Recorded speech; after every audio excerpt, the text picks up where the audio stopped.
Welcome to the archaeological dig site where we are going to go into the buried, forgotten truth of the hacker film. And we've done this a little bit before on a different channel, but we're going to focus on a different aspect tonight. So everybody out there, I hope you're having a great night, and we are going to preserve the lore tonight because the dig never ends, everybody. We're going to have a good time tonight, and we should have a few guests that stop by, but first we got to say hi to my co-host, as always, KJ Cowboy Dan. How are you doing, buddy? Hey, howdy, hey, I'm doing just fine. And Dandy Theta, how are you? I tell you what, I'm excited for this. We kind of touched on this last week and on my thing, and but you're taking it to a way different level. I hope everybody's excited because tonight's conversation, I believe you're gonna like take it down to like a metaphysical level to a certain degree. Yeah, we're gonna be taking it to a philosophical, psychological level, like digging deep into like Plato, Aristotle, Nietzsche, all of the great thinkers of the history that we know, and hopefully we can become part of that in time. That's what this channel is all about, is digging into the lore and trying to get into the spiritual side of things. And, praise God. Thank you so much for everything you've given me. I'm blessed. I'm blessed beyond recognition of myself. But we're here to talk about the philosophical side of things, the psychological side of the hacker movement, and really where it all starts is the final frontier. Space, the final frontier. These are the voyages of the Starship Enterprise. It's for the regular citizen like us. We don't have the luxury of going into space. We don't have billions of dollars to put into going into being an astronaut. We didn't make all the right scores or the right choices to become a part of that final frontier. So for us, really, the final frontier is knowledge, and knowledge in itself is what a lot of hackers, when I think of hacking, I think of knowledge seeking, forbidden knowledge, even if it was defined as forbidden knowledge, which in a lot of cases it is. It really goes down to the threshold of the forbidden tree of knowledge. That in itself could be the first hack of history. Eve getting that apple and finding that forbidden knowledge, hacking into an intellectual side of things that maybe she didn't and shouldn't have looked for, but she did. And by making that connection, she ate the apple and basically went through what we would consider the back door to find that forbidden knowledge of suffering and evil and all the bad things that we have to deal with in this life.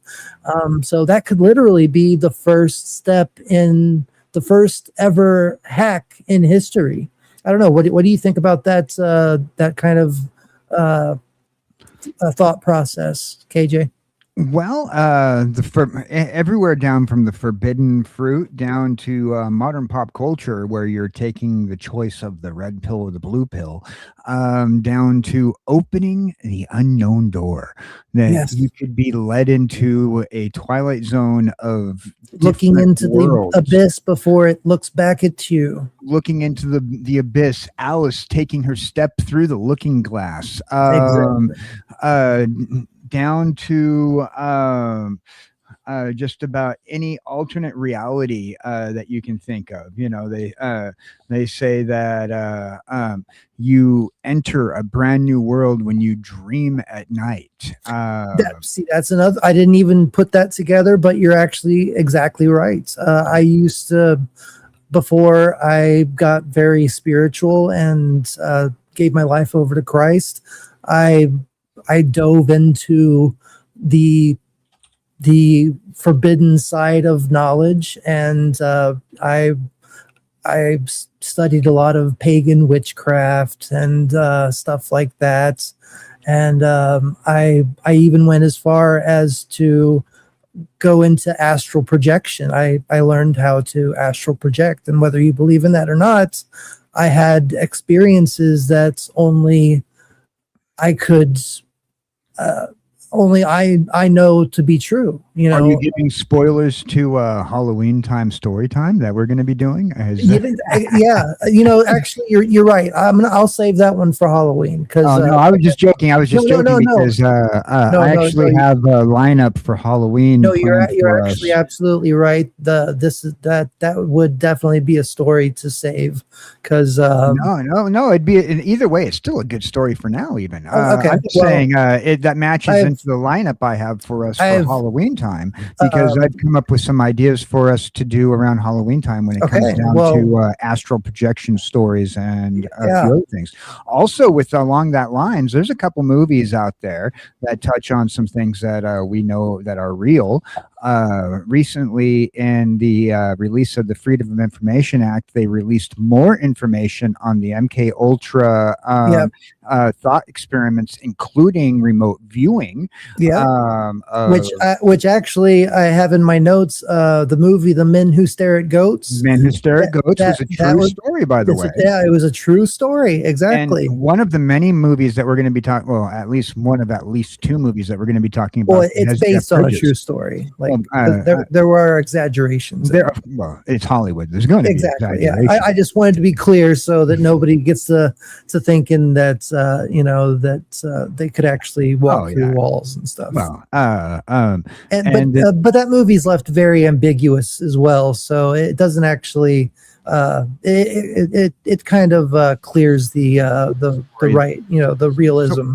The source information is also very ambiguous with especially what has been talked about by the so-called people that took part in it, and even very much so ambiguous what was released through the Freedom of Information Act regarding remote viewing and what everybody from the FBI to the CIA tried to do with it.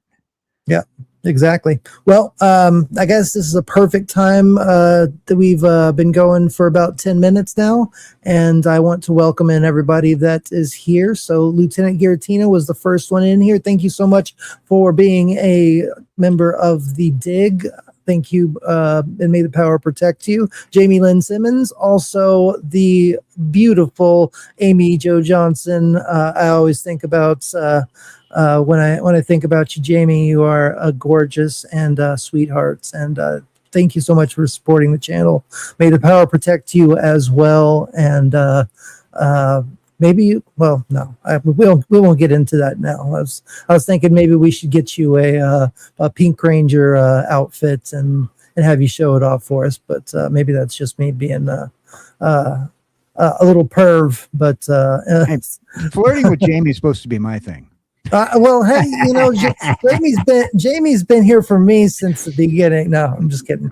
I think Jamie's a sweetheart. I love her so much. But I already said that. I said I love her in the chat already. Well, we can all love her. There's enough of her to go around for everybody. That sounds awful. I'm so sorry. That sounded awful. I didn't mean it like that. Two men fighting over you. It's all right. It's all right. I'm sorry. But you don't need to see this disgraceful act of men trying to win the attention of a lady. Anyway, Roadkill 101 is over on the YouTube side, and I believe he's on the Rumble side too. Thank you so much, Jamie Lynn, again for being here. And I do have this comment pinned. I am going through a really difficult time right now, and any help would be very appreciated. No pressure, just have a good time. And if there's anything that you can do to help out in this situation, I lost one of my jobs, so it's been a really difficult thing that I'm trying to deal with right now. I'm trying to find another job to to fill in for my third job. Well, remember, folks, yes. this show is made possible because of viewers like you. Like you and you and you and you. Oh, yep. Don't you hide. I see you out there. But yeah, you can do that by supporting this channel through PayPal. There's Venmo. There's Ko-Fi. There's a Teespring, which I actually did update the store. So if you want to check out the Theta's artifact shop, this is where you do it. I got it all nice and pretty for you. Got the logo nice and pretty for everybody. Okay, let's see. Need it. Yeah, exactly. Got some new merch designs. Yeah, the coffee cups are good, and it's very good quality stuff. I'm also opening a fourth wall shop so that I can get a poster made as well for a poem that I wrote, which I believe I had read on one of the last streams. But I also have my TRON Theta of the Grid merchandise as well, and I really want to, like, for my just for my own self, like I really want to get just like the basics. Like I need to get the entire collection of coffee cups. Yeah, well, that's all I want is the entire collection of coffee cups. I want the coffee cup. I want one of these pillows to put on my bed. That would be so cool to have a Theta Ranger pillow on my bed to to just I don't know. I think it looks awesome. Before you continue on, we got a shout out from to Furious Dan right now. Check that out. We got Furious Dan in the house. Yeah. Thank you so much, Furious Dan, for the $2 shout out to you. Thank you so much, Furious Dan. Love you so much, brother. I hope you're doing well. We need to do another Mash 'em Up Mondays or Tuesdays, whenever you're doing it. And we need to play some more Teenage Mutant Ninja Turtles, man. I need to finish that game on gnarly mode. So when we get that done, let me know when you're available, and we'll do it, man. Yeah, I gotta play. I'll play you this to make a little bit of love. No, that's not.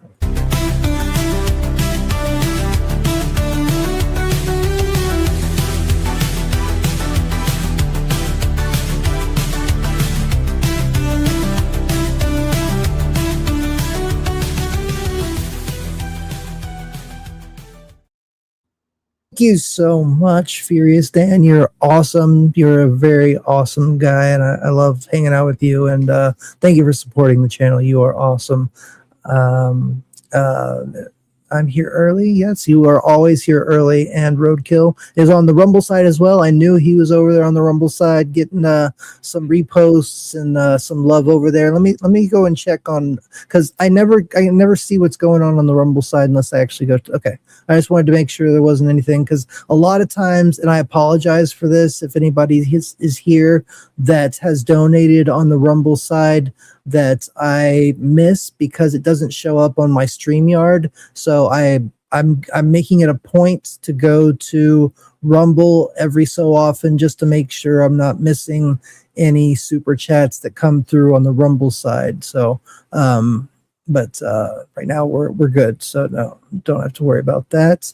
But yeah, if y'all want to support the channel, do that. Let me finish welcoming everybody before I go into that whole spiel again. But Jamie Lynn Simmons again, may the power protect you. The Pink Ranger power coin is always going to be in your hands, and I am thankful for that. Thank you so much for being here. You rock. Gunner is at work right now, but he's listening. Thank you so much for listening to the show at work. You are awesome. You are a great supporter. You are the biggest supporter of the channel, being a member at the highest level for 20 months now. I cannot believe you have been a legend of the grid for 20 months. Thank you so much for that, man. I can't, but I don't know what to say. That's always such a it always hits me so hard at the first of the month when I see that you're still supporting at that level. And I don't know what I'd do without your support, man. So thank you so much for being a legend of the grid. If anybody else wants to help gift memberships, or just become a member yourself, I am going to be giving out new member perks as it were on YouTube and stuff. So I'm putting some perks together, and only people at certain levels are going to get certain things, but the people at the ethereal grid level, which I'm probably going to change the names of everything now that I'm Theta of Nerd Archaeology instead of Theta of the Grid. But like my store is called the Theta's dig site, I believe, is like, I just made it. I just came up with it today. So let me see what it is called.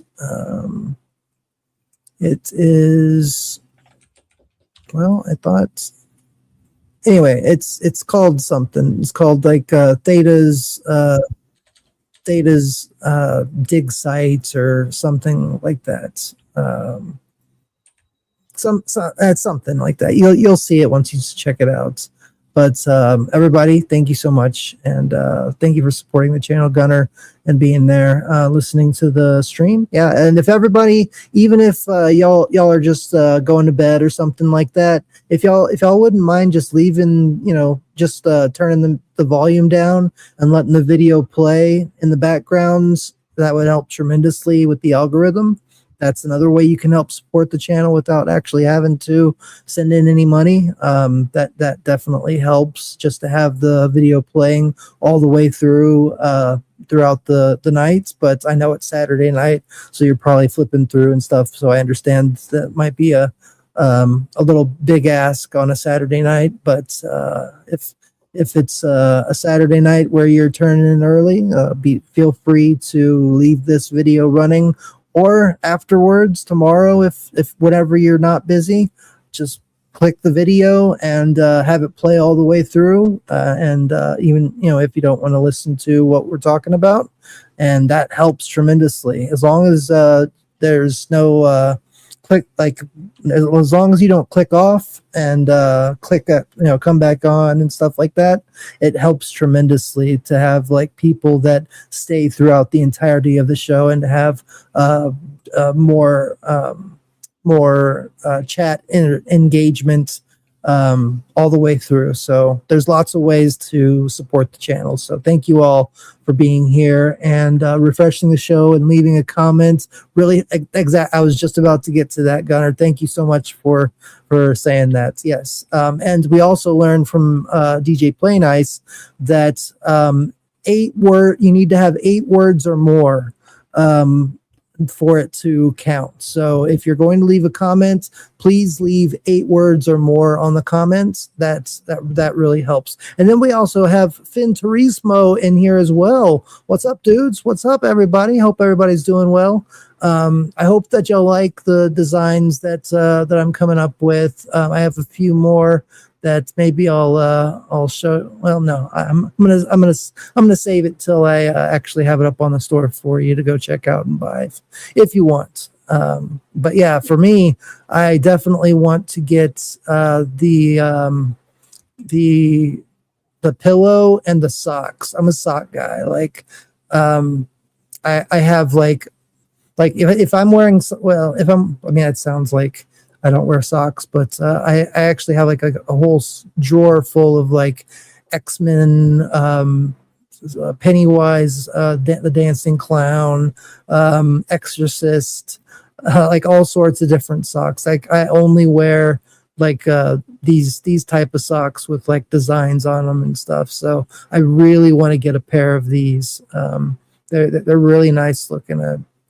I can't wait to be able to afford to get those, but I want to get that. I want to get a pillow, and I definitely need to get myself a shirt to show off. So we can really show the channel's love, because this is the beginning of it all, the beginning of where the dig starts with the Theta coin. That's literally where the lore of my character began in the year 2117.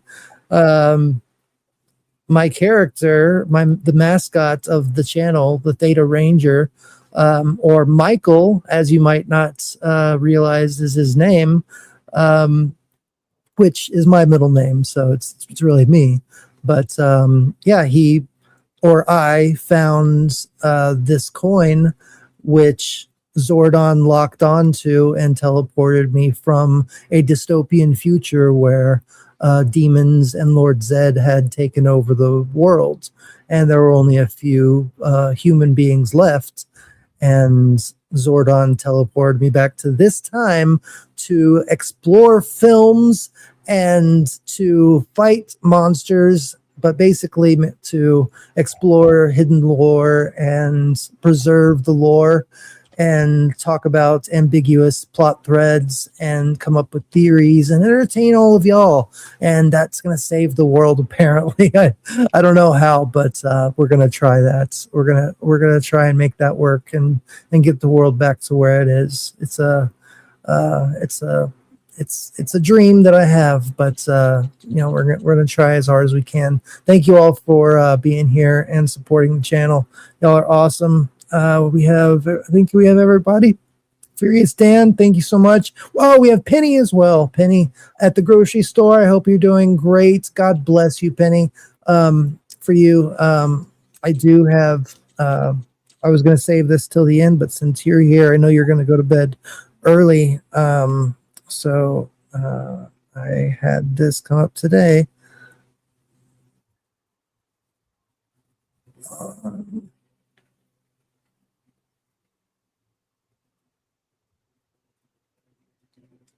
Okay.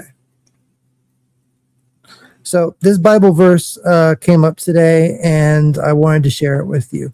Obviously, this is one that a lot of people anyway have heard. But Penny, it's 9:30 for you. So listen, Penny. This is for you.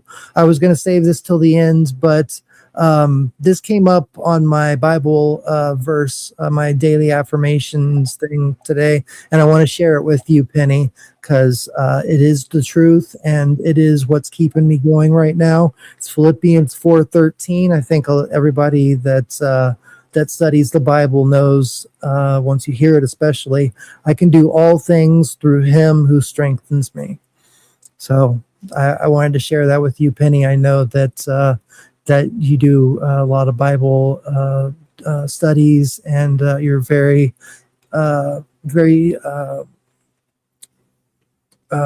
very big supporter, not just supporter, but a very big, what's the word I'm looking for, KJ? A very big advocate for Christian strength and Jesus Christ and just our Lord and Savior and everything. Amen. Exactly. So I can do all things through he that strengthens me, I believe is what it was. Philippians 4:13. So thank you so much, Penny, for being here and strengthening this entire show. But now that we got all that going through, let's go ahead and start the actual show and start talking about the very first film that I ever saw as a well, it probably wasn't the very first hackers themed movie, but TRON was the earliest film that I've seen that has to do with hacking and has to do with the simulation theory type of thing, where where it can be drawn back to either having a spiritual explanation where we are all, this is a reality that God has built for us and stuff. But, if we want to take it to the hacker,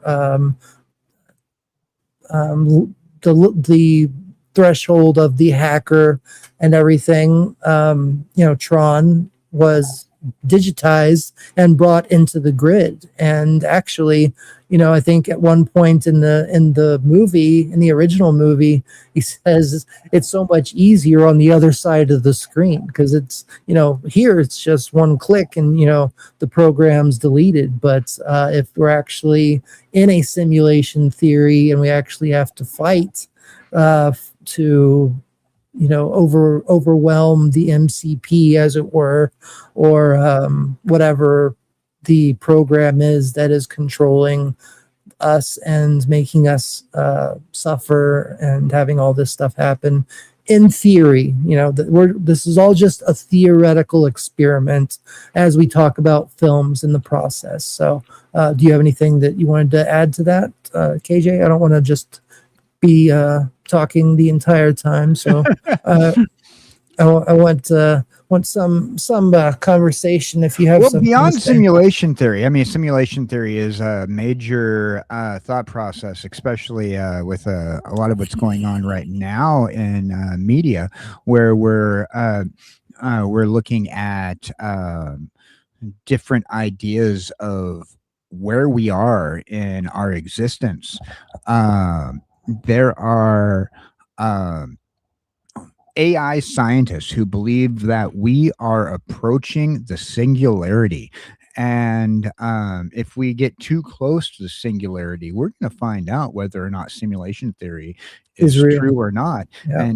But if we get to that point, we will never find out if simulation theory is real, because we'd be in the simulation. Exactly. It's a catch-22 that they're looking at. Yeah, it's like Schrodinger's cat. To a certain degree, but the difference is when we get to the point of the singularity, we won't be able to open the box because we'll be the cat in the box. Well, true, yeah, that is true. Yeah, it'll be a never-ending paradox. But yeah, there is some kind of correlation there, and I was going to bring this up a little bit later, but since we're talking about TRON and being in the computer, inside the computer, having to fight for basically your life against code, against programs. We can also start talking about the Matrix as well, but we can save that for a little bit later, because I have a whole thing that I want to talk about with the Matrix. But But let's start with regarding with TRON, right? So in a sense, TRON and the franchise itself, but particularly the first movie, is essentially serves as a fundamental pop culture blueprint to the simulation theory. If you think about it, it explores the psychological question of whether or not self-contained digital reality can be created, and whether or not artificial intelligence can achieve true consciousness. While what happens there is kind of like a fuzzy line between simulation theory and the real world. It turns into a very messy blur when you're thinking about it in the film production sense. Now, because we're only human and we can only write down so much and come up with so many thought processes, and anything you think of can, with the right technology, be made into a film, but not anything you think of can be made into real life. So not at least within our time frame. I mean, you can think of something now, and it can be like our tech episode where eventually you're going to have a Motorola phone that looks like Captain Kirk's communicator. But now with the movie TRON, they do go into being able to get sucked into a computer using a laser beam that they were using in order to make a kind of a transporter device. Well, if you remember this opening sequence, which I brought up at one point, that actually happened in 1998. I believe it was 1998. It was at the late 90s. They actually were able to transport a proton. It was We've tried this experiment out in the 90s. And so it is possible. It just takes a whole lot of memory for a computer to store anything living, especially, and put it back together properly. Right. Well, it would turn out a lot of, like, starting out, it would look like The Thing. Like, seriously, it would probably, like, if you were to. They use, this is the same facility that has been working with the Hadron Collider and a few other things, but they said that, and they were able to, it's like microscopic molecule or something like that. I don't remember exactly what it is, or if maybe it was like even smaller than that, like some sort of a electron or something that they were able to transport from one place to another. And I don't even know how you put a Apple AirTag on that to make sure it did transport, but as we talked about during our tech episode, TRON, this device that sucks Flynn into the machine, is in my fan theory the precursor to the Star Trek teleporters. That's exactly what I mean. When I was talking with my friend about this, like we had a dream where, you know, he was going to be like the captain of the ship, and I was going to be the, you know, the commander. And that he's the one that kind of brought it up to me. He found it in the article when it came out about this exact same thing. So it was related to Star Trek in our minds. Like, we were like, we have like more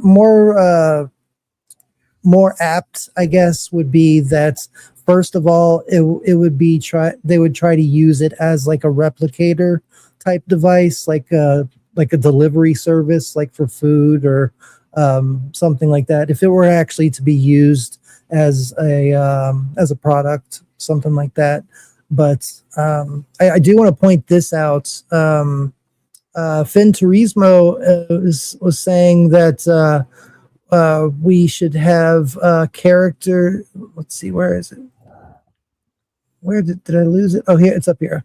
It'd be cool to get an independent comic for you guys. Characters would be sick. That would be hilarious to have Theta Ranger and KJ your head in a jar. The DJ, maybe have like a body that you have to be attached to it every so often. Almost can I give a spoiler out? Can I give a spoiler out?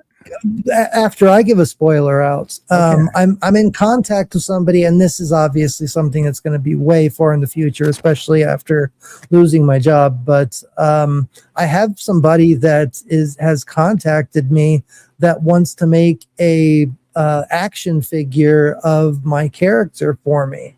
And I told them that I want a coin first. Like, I want to make the coin to be able to fit into one of these morphers and actually have like my morpher. And there's on eBay there's different colors. Like, see the red in here. There's a green one that I can get and fix this up, like, because I customize a lot of my stuff. Like, I built my own proton pack. I built dioramas and stuff like that. So I really want to get a coin for my morpher, and then secondly to have the my character as well back here somewhere. I think we're going to be able to do that pretty easily. I have a company that I've worked with in the past to make challenge coins. Do you, if you know somebody that can actually that has a 3D printer, they said that they would design the files and I can print them out and it would be cheaper. But I don't know anybody that has a 3D printer. So there are different ways that we can do that. But the cheapest way we'll possible. Talk about it off stream. But I have worked in the past with a company that makes challenge coins for their for law enforcement and military. So cool. Because I want it to be metal, because these Power Ranger coins, these are metal coins. I mean, there's a lot of places to that'll do it. There's also, I know of a few places in Texas that do metal castings. So I mean, there's a lot of ways to go about these things, and which getting the product for like that. I'm in the process of making a bigger sized one for my chest armor for my cosplay. So we are I'm in the process of doing that here. I can actually show you while you welcome in Miss Sparkles. How you doing, Miss Sparkles? Oh, you did. You just took her off the screen after I put her on. Here's a lovely Miss Sparkles. How are you doing, Miss Sparkles? I'm fine. How are you? Ooh, you look pretty good. Yeah, you are fine. I try to look nice. I don't know. Fine. It looks good. I tried to. It's not. Thousands of times. Hi, Finn. All right. How you doing, Miss Sparkles? Thank you for joining us. So I did want to show this off real quick. I have the beginnings of my chest armor here. So I got somebody to create this is upside down. But I got somebody to create the stones, the gems for the Theta Ranger armor. So I'll have symmetrically, it'll be like this. Let me see. Is there any way? You can see it. You know what I'm trying to say. We have gravity turned on right now. Theta. We have to wait to show it off until after we turn off the gravity. But I mean, they shaped it perfectly. I mean, they have the pentagon shape, which is at the top, and then the two eye looking things at the bottom. So I'm in the process of shaping the rest of it so I can put it in my chest armor. But I hadn't worked on it in a while. But I do have the gems to start off with, so I have everything I need. I just need to actually work on it. Right. Well, here's the other part of the spoiler I was going to tell you about. Well, I wanted to ask Miss Sparkles, how are you doing? Horrible. Oh, I'm sorry. I'm thinking. Okay. I'm happy. Okay. Yeah. Don't mess with me like that, because then you're gonna get me crying, and then you're gonna get KJ crying, and he's gonna fill up his jar, and it's gonna start overflowing. Well, right now I'm underneath him I'm underneath him right now on the screen. So if you end up if he ends up crying for some reason, it's gonna spill over into my jar, and I am not a tear receptacle. So that is true. If I start crying, it's going to drop into your jar, and that's what's going to fill it up. Regarding all my food from Walmart was supposed to show up, and then it's delayed. So I'm just like, okay. Well, we do have another cool guest that should be coming on as well a little bit later. I'll put it in the private chat for you. I think I know you know who it is, or you know. So regarding digital universes, alternate universes, simulation theory, and whatnot, and as a little spoiler, Theta and I have been talking about doing merging our character lores together, and also merging the character lores of some people from chat as well, and other people that we collaborate with. So you might end up seeing a graphic novel, or at least a AI cartoon of our characters come out. Definitely in the future, if things work out properly, I definitely want to do a probably at least a 25 minutes video having our characters filmed half in real, filmed with a real camera, and then the rest with AI, to fill in for the CGI and stuff like that, to make it explosive and stuff. We have been in talks, Finn, about getting something like that taken care of. Also, hopefully once we get everybody together in the right spot, we want to do a community meetup where we get some of our people from chat to show up, and also some of our collaborators, and we're gonna try to do a little community meetup and exactly. And another thing is now that I have my Discord all pretty much all set up like I want it, the Discord is now age restricted. So you have to be 18 years or older to be a part of it. But it's called Theta's Story Strata. So if you become a member, I'll send you an invite, and you can join up with the rest of the members of the members only Discord chat. Exactly. Join it now. Yeah, and we have Bible verses, we have thoughts and prayers, upcoming streams.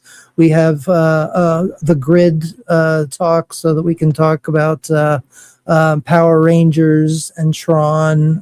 We have the command center for Power Rangers. Then we have the grid for TRON, and we have Teletran 1 for Transformers. And I'm going to add another one for miscellaneous type of stuff. And then we have a more section. So I'll just be randomly posting like, did you know facts? Like, did you know that real life superheroes actually exist? Now these people don't actually have extraordinary powers. Like I think you can already understand that. But but as we learned with Batman, it's not about powers that makes you a superhero. It's intentions, courage, and often begins because of trauma they've endured. But the guy that was a superhero in my city got arrested for drugs. Was it Phoenix Jones? Yeah, probably. It was. Yeah, Phoenix Jones. He made a bad name for us. I had signed up on the Real Life Superheroes website. So I was on there. I think I still am probably, but I'm not going to tell you who I am because if we were superheroes, we'd be the equivalent. We'd be the underdog equivalent, like the mystery men, like the last superheroes to be expected to save somebody. Just saying. Yeah. Well, back in the day though, like I had my shit straight. Like I have not only a bulletproof vest that covers my shoulders as well. Well, you kind of need one in the part of Texas you live in. Yeah. Well, I mean, just if you're gonna be doing that at all, but I also had a you just need it just walking around in the part of Texas you're living in. But I also had bulletproof shorts that were sewed into my leather. But it was a leather biker suit that was green, and I went it's still all gonna out. hurt like hell if you get shot in the nads. Oh yeah, man. but at least I'll be alive. They like obviously, like if in real life, if you shoot somebody, they're not going to stick around to make sure that you're dead. You're going to fall down and they'll run away thinking that YouTube. We're not recommending anything. Yeah, I'm not trying to say that we're advocates for this at all. The package. Back to the topic before YouTube gets mad at us. Yeah, let's go back to this. But and then topic everybody, I'm going to put a poll in the chat. Cool. I want y'all to guess what my my superhero name was on the chat. I'm about to find where Cyfax lives. He has this attitude with me all the time. I'm gonna What's up, Cyfax? How are you doing, man? I'm sending it to Cyfax right now. Dude, Cyfax is hanging out with okay. I'm gonna shoot him a link, and we are going to have a fucking okay, y'all get ready for this. What? Y'all, no, seriously, y'all get ready for this. I already sent him the link. Okay, all right, I sent it on. I sent you the link, Cyfax too. Yeah, this if I'm right, then this is gonna be pretty fucking crazy. But anyway, yeah, let's we're talking about TRON and the philosophy of like the simulation theory and stuff like that. I never watched TRON. I think I did, but I don't remember. I remember watching on TV. Okay, so basically, Kevin Flynn is this hacker, and he got hired to be a part of this company where he in his Correction. Yeah. He was a game designer. Well, he was a game designer, but he got but he got hired by Walter Gibbs to. Okay, everybody, what is up, Cyfax? What's going What on, is man? What's going on? Who do you have with you there? What? Hey, who the hell is? I don't know. This might be Chris Gore. I can't. What's going on, brother? Chris Gore, I just want you to know, like, you've inspired me so much. Like, I know that you're like, you're embarrassed, like, to be on here and everything. But I appreciate you coming on, man. I just want you to, hi, this is me, Theta. But I just want you to know how much you've inspired me to, I mean, without you, like, I wouldn't have started this channel. Like, my whole channel is about exploring,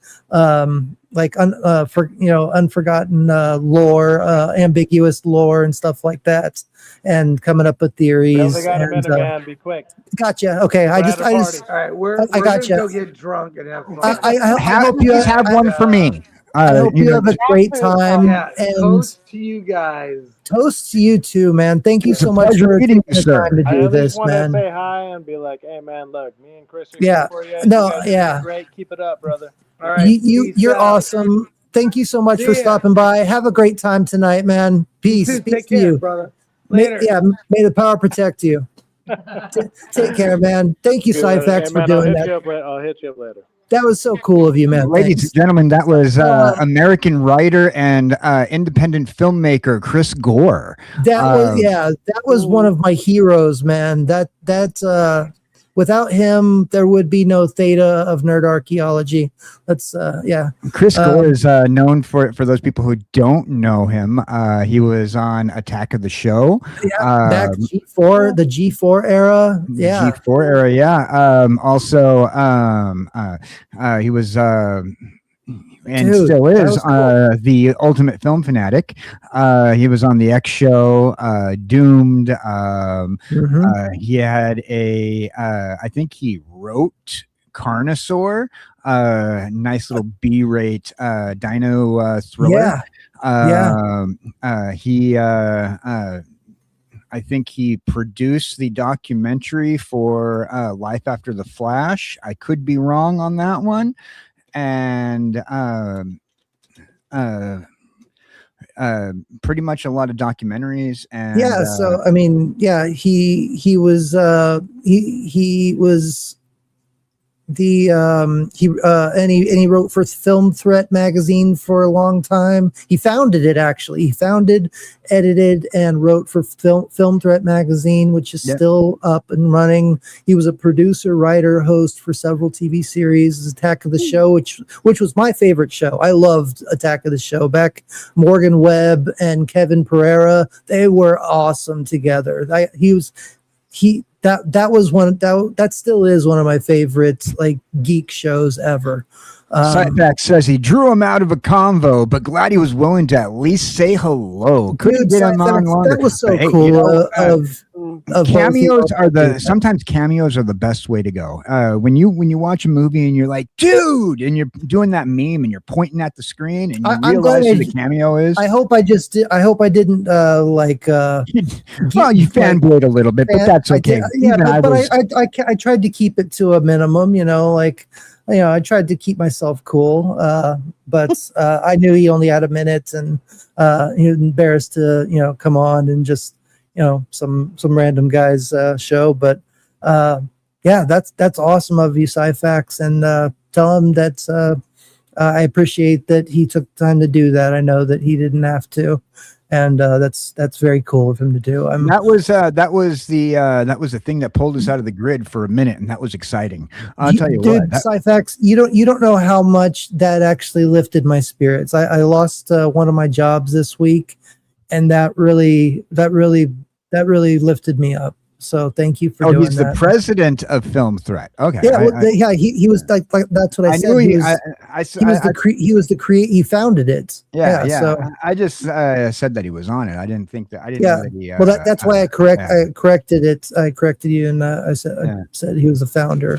Yeah. But thank you, Cyfax. That's, you have no idea what that did for my spirits. Right now, financially things are really rough, losing that job. So TCG dude is just popped into the chat, says, wow, nice. G4 TV used to be my jam. yeah, exactly. G4 TV used to be everybody's jam back in the day. Like, if you were a true geek and you had the access and knew about G4, you were all about it, especially Attack of the Show. That was such a fun show to watch. And him being the writer of it, that explains. I never knew back then that he was the writer, but like thinking back now, that explains why it was so good, because he just has such good ideas for everything when it comes to Hollywood and storytelling and what we need to get back to make good movies. So we're going to get back to that, back to good movies. Recently, I just saw a couple of articles about the direction that the multimedia industry is going to be going, and let's just put it this way. There's a show that was very similar to Maximum Extreme Challenge, if you remember Spike TV. It's going to be coming back. I mean, sure, they did American versions like American Ninja and whatnot, but there's talk about bringing like old Spike TV shows back, Yeah, because they actually had good stuff back then. Like when they made their own shows. Spike TV was the one to actually bring back Sliders after a while to re-syndicate it. Sliders is making a comeback. They're talking about doing a revival series for Sliders. Yeah, I've been watching that too. Everybody's really upset about the whole Stargate being canceled now. They're upset because of why they canceled it, not the fact that they canceled it. Well, true. I think it's both. Yeah, well, I was having my doubts about the Stargate series being brought back because Amazon was going to do it, and you're so awesome, Cyfax. Thank you. And so like a lot of people are worried about that because of where Amazon's been going over the last few years. So we're going to hope that MGM sits down and puts something good together. Exactly. Well, just like the Spider Noir so far, it's pretty, like we watched the first 4 episodes last Sunday. It's a pretty damn good show, man. And if that person stops by, maybe we can talk a little bit about that. That's kind of an odd topic to bring into the hackers, but it is an alternate universe, and in a sense, back to our universe that we're speaking of, which is the digital universe. I do want to read this one out. About to hit some swimming, so my phone's going to go dark, but have a great stream. Hit me up later, man. Much love, Theta and Dan. Keep killing it. You fucking rock, Cyfax. Thank you so much for being such a cool guy. It just goes to show that sometimes it is good to meet your heroes, because that was so cool of him to do. Like, I know it's because he's your friend and you asked him to do it, but he didn't have to. That was really nice. Beyond that, the fact that at least I didn't we're able to get a cameo from Cyfax alone, and then Cyfax just happened to bring in with him. Yeah, it'd be really funny one day. God of sorts. It'd be so funny one day to get him one of my Theta Ranger shirts, like when they Theta coin or something, and have Chris Gore sporting it, like have an image of him wearing it and selling it like that. Well, have an image of Chris Gore wearing my merch.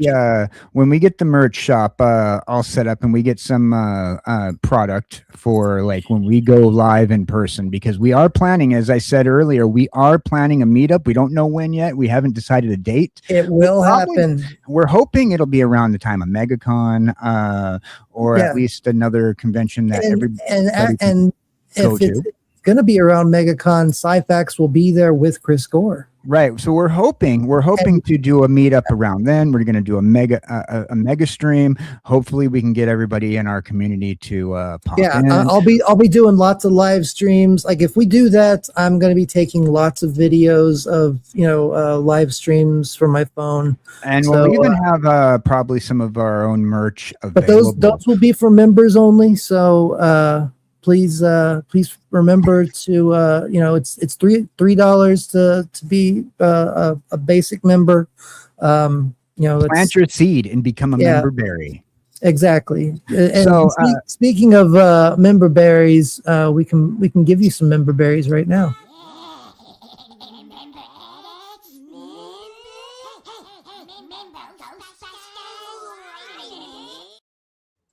I need to fix that and raise the audio.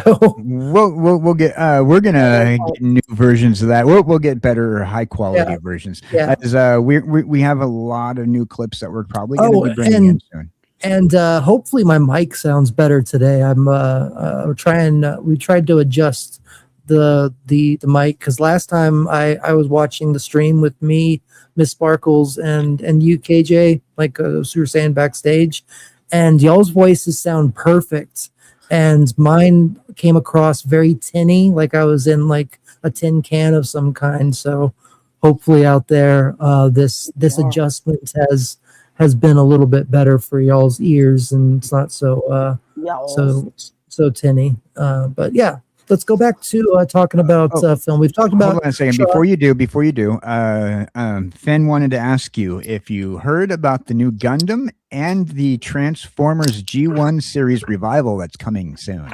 No, I have not. Well, I haven't heard that. I heard that there was a new Gundam. No, they're two different series. Okay. But Gundam's going to be doing a revival series, or at least another rendition of Gundam. That's been announced. I'm not sure if it's already been released in Japan or if they're going to start in Japan and then eventually release it here. But the Transformers G1, they've announced that there will be a revival series of the G1 with the G1 style animation. I'm looking at it right now on Screen Rant, which Chris Gore was a part of, and in celebration of the franchise's 40th anniversary, Transformers is officially returning to its Golden Age franchise, a new Generation 1 set series that will revisit the most legendary final battle between Optimus Prime and Megatron. That sounds so awesome. If they really stick to that, I wonder if this is going to be a live action or a cartoon. And if they do a live action, it's supposed to be a G1 cartoon. Okay. Yeah, it's supposed to be a cartoon. Okay. Well, then, as long as they stick to the lore, even if they stick to the Skybound lore, that would be something kind of cool. At least the first 24 issues, they kind of revisited the initial. Well, hopefully what they do is they continue where it ended. The G1 series ended. If they I disagree, because I don't want to see Headmasters. Yeah, you do. That's amazing. You just don't know. No. Cool is they're amazing. You just don't like it. No, cool. See, here's the thing, right? As far as what you're talking about, that's brilliant. Headmasters, the Transformers cartoon, that wasn't. If they pick up where they left off at, they can fix it. If they pick up right before the Headmasters, if they pick up where season 3 was ending, where Computron was built and Abominus, the combiners were built and stuff like that, that would be cool. But first of all, I don't want them to keep as sad as this is, I don't want to keep all the continuity of the 86 movie where they kill off Wheeljack, Jazz. Well, how many times have they killed off Optimus Prime, for God's sakes? Yeah, but they make it a point never matters. They killed him off like 3 times. Yeah, but and there are parts in season 3 where some of those robots in disguise, as it were, do make appearances, but they're never shown why Right. they So, came back. so I mean, just saying, one I'm just episode. saying that because Wheeljack is one of my favorite characters. Jazz. I don't know if a lot of people know, but Jazz is actually the second in command to Optimus Prime. A lot of people think that it's Ironhide, but it's actually Jazz. Jazz is actually. So hear me out on my reasoning. Right, one episode can retcon a lot. It's true. And all you need is one episode to retcon it. And since it's Transformers, all you have to do is be able to have like a little bit of Cybertron, Energon, and have maybe like Vector Sigma bring back all the characters. You know, Right. I mean, like you said, all it takes is one episode. Fix everything. And with the But I do like what they're doing with the Skybound comic, because they're actually getting Thundercracker because he was always kind of one of the ones that wasn't sure if he was like down with taking all of Megatron's orders, and he's become an Autobot now. right. So kind of cool to see Thundercracker, even though Skywarp's my favorite Seeker. Well, But anyway, assuming they go about it the right way. Transformers. Have you ever seen that clip? Oh yeah. yeah. Okay. So, assuming they go about it the right way, it can do good. After all, Okay, so Rex Vectum is saying she's just gonna iron her hair in the middle of the stream. Yeah, you don't. Apparently, you don't know Miss Sparkles, but I'm gonna start. I'm going to start that comment. Yeah. So having Miss Sparkles do her makeup and hair, it gets us the female crowd. Yeah. After all, a lot of people like watching that. And the male crowd, because she scoots back and we get to see more of her. Hey, behave. We had a lady in the house. Behave. No, be good. Yeah. Don't No, make me Rex grab the Vector- squirt bottle again and spray you. Sorry. All right. Yeah, So anyway, back to the grid, though. Yes. Back to the psychological and philosophical thoughts about these movies. I do have I swear to you, I did have an outline. This wasn't just let's just the cameo appearance threw everything out the window, and that happens. Cameos tend to outshine. That was an awesome cameo, though. Cameo appearances tend to do that. So we were talking about how the technology of Tron is the beginning of potential singularity that can potentially put us within the computer system and put us within a simulated life. And with simulation theory and so forth. Yeah. And as I brought up before, but Tron actually leads directly into Captain Power and the Soldiers of the Future, because that exact laser is what Sauron, the flying robots in that show, Captain Power. The freaking laser. Yeah, he's a freaking laser. Here I'm gonna show you what Sauron looks like. Captain Power. So eventually, like if all goes the way the theory goes, is that the technology of Tron is the beginning of the similarity, and we have the creators and the users, right? Exactly. Now, Flynn being the creator of Space Arkanoids and Light Cycles and a couple other games from Encom. Mm-hmm. And when he gets sucked in there, there's a reason why he's practically a god and instantly able to use the tech with the thing. Kind of like how we'll talk about later, Neo in the Matrix kind of has a godlike power with exactly, and that's where I'm gonna be bringing up certain we'll talk something, about that a little later tonight. But I want to show this off real quick before we acknowledge this amazing Orphan Zane super chat. But this is Sauron. So this thing right here that he has on his arm, that's literally the laser in Tron. that's exactly what it does. Is it digitizes people and brings them into the grid of this world, the machine city, which I believe to be the like where the Matrix starts.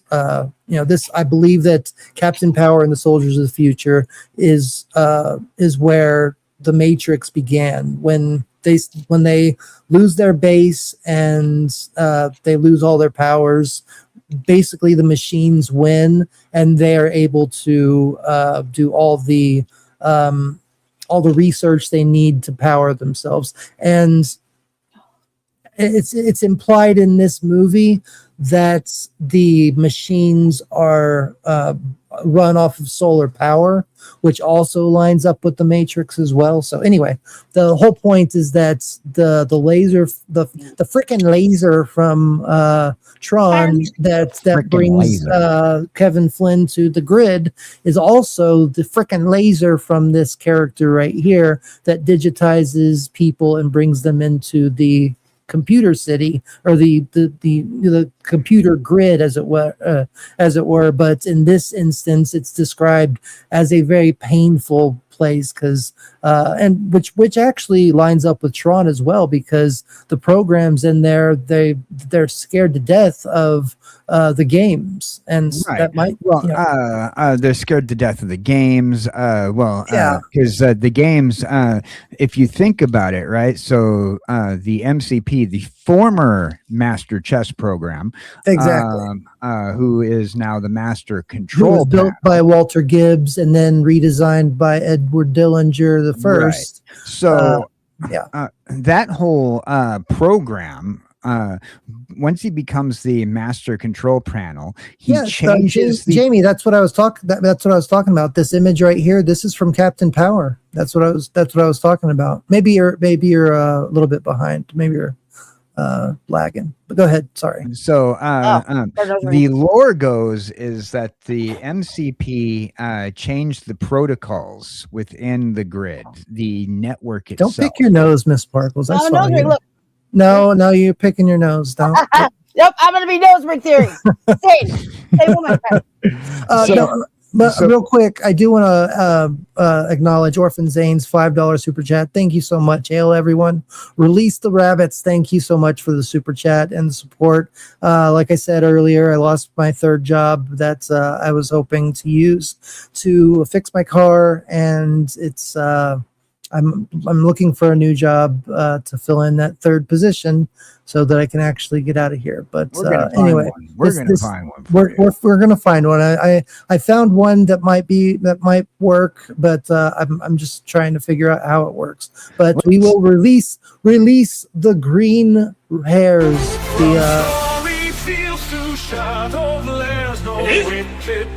Shall foul these snares, let tyrants tremble at my might. Beware the rabbit's lantern light.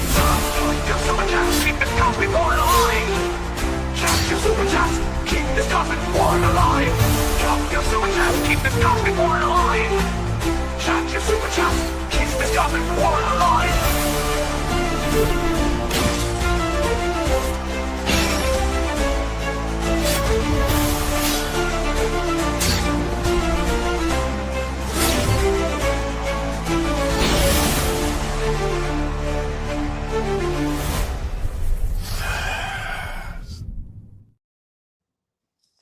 Chicka wow wow. Okay. Wow. Let me go ahead and do this. Okay. Nice. All right. Let me. My face. Let me do this correctly. Let me see.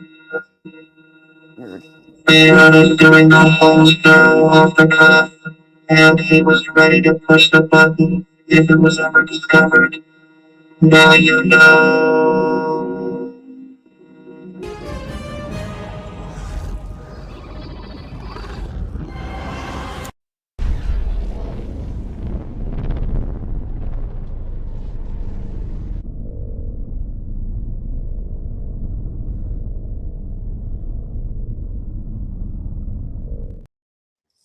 Thank you, Sigvaldason, for sending that in.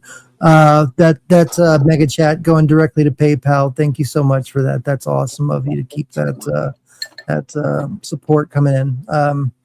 That's awesome of you. And yes, the song I created that myself. I wrote the lyrics for Orphan Zane. He's been a supporter of this channel for so long, and every stream he comes in here and he donates $5 and helps this channel grow. And I had to make a special video just for him and give him special credit in the description. So if y'all look in the description of the YouTube and Rumble side, you will notice that Orphan Zane gets special credits and as an executive producer of this show, because he's awesome and supported this channel. If you support the channel like that, I will make a video for you as well.